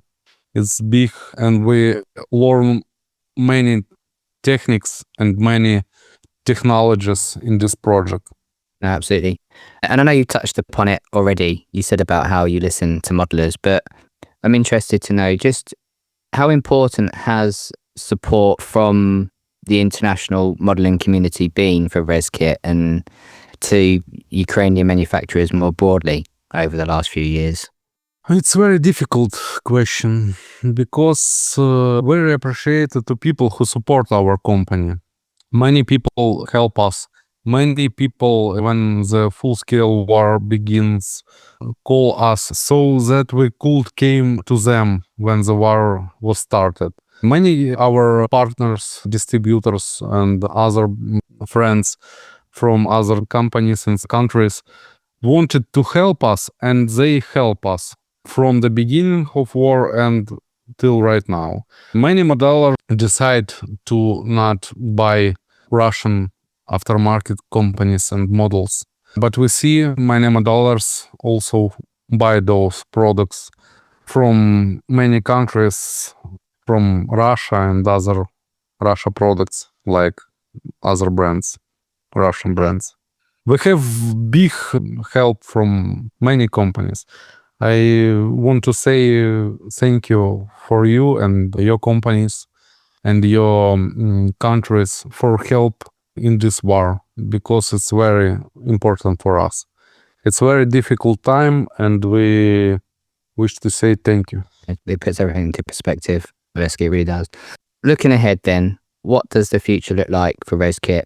Are there any new scales or technologies, maybe subjects or ambitions that you can maybe tease for us Benchmates? Yes, we have right now we start new our line. It's Reskit Armor in production. We have few sets right now, and right now we have sets almost for IDF like Merkava and other stuff.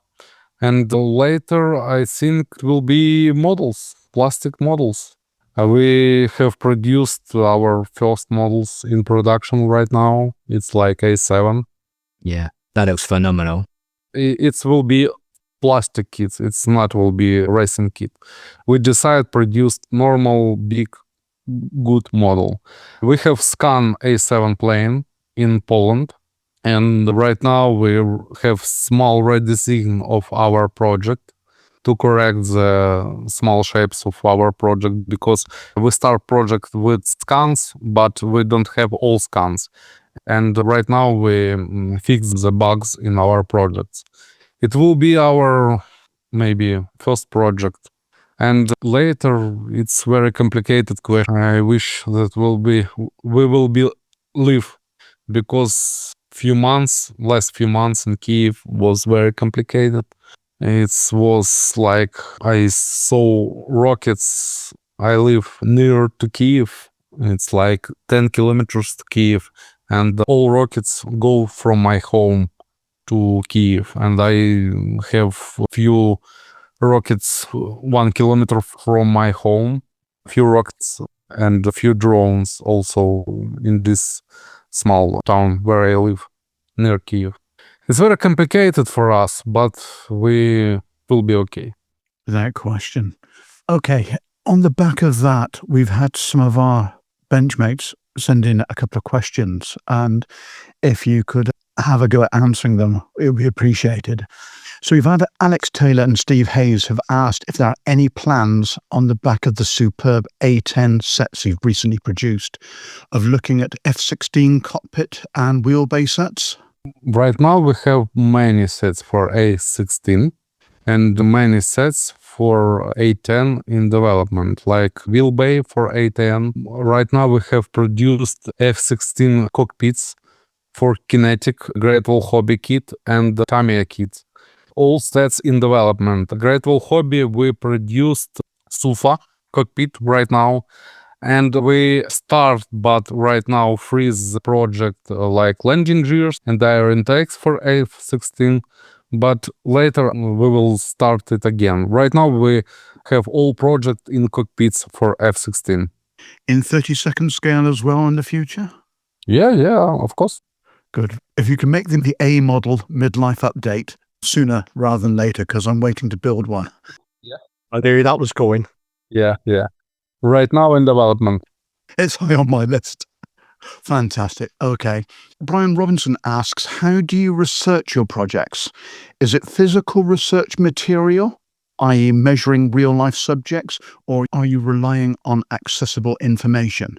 Oh, we have many variants. We have many friends in all over the world who can go to plane and take measurements and take pictures. I was 3 times in the United States, and all 3 times, half of my vacation, I was in a museum with photoapparat and take photos.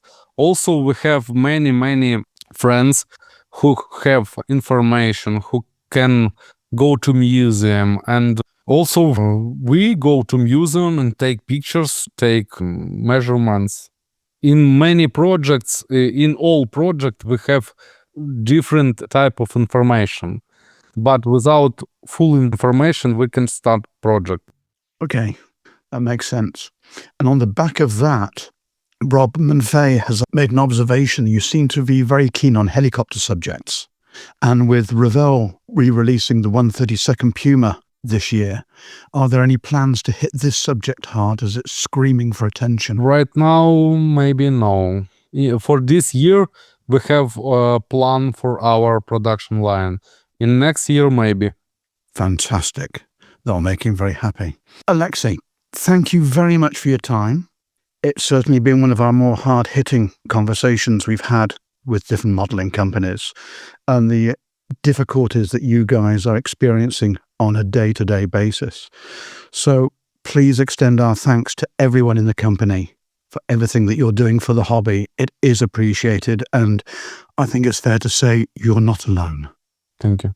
It's very important for us. And I think, as Dan's actually displaying, Slava Ukraine. Героям слава. I think when war is ended, in Kyiv will be a big modeling exhibition, and you could go to our country. Absolutely. Would love to. Yeah. Definitely. Absolutely, yeah.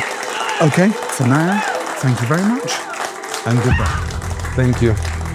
Goodbye.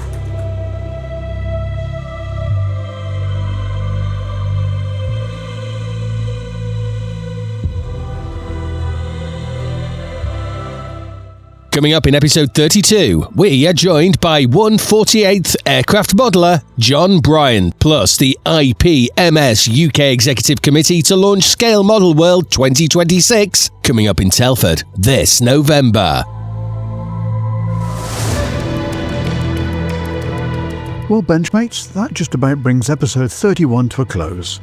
A massive thank you once again to Oleksii from Reskit for joining us and giving us such an honest and insightful look behind the scenes. What they continue to achieve under incredibly difficult circumstances is truly remarkable, and we're hugely grateful for his time, and the sooner this pointless war comes to an end, the better for the Ukrainian people. In addition, a huge shout out to Mariana in the marketing team at Reskit for making this happen. Thank you from all of us on the show, and we hope we get the chance to meet you both in person very soon in Ukraine. Our thanks as well to everyone at IPMS Avon for joining us on IPMS Dispatches and giving us an update on the branch and the upcoming show. And some of the team, as you heard, are going to be present at Avon, so hopefully you'll come up and say hi to us there, grab a sticker, and you never know, maybe we'll stick a microphone in front of you. And of course, a thank you to all of you, our amazing Benchmates community, from all over the world. Every download, every message, every photo of what's on your bench, every recommendation to a friend, it genuinely means the world to us. Don't forget, you can find us across Facebook, Instagram, and all the usual podcast platforms. And if you're enjoying the episode, please leave us a 5-star review or rating, because it really helps the analytics and for more people to actually discover the show. Okay, that's it from this episode. So, from Shane. Take care, Benchmates. From Boulders. Cheerio, Benchmates. From Nevs. Bye all. And from Dan. Dear Benchmates, stop doom scrolling and get building. And from myself, thanks for listening, and we'll speak to you again soon. Bye-bye for now.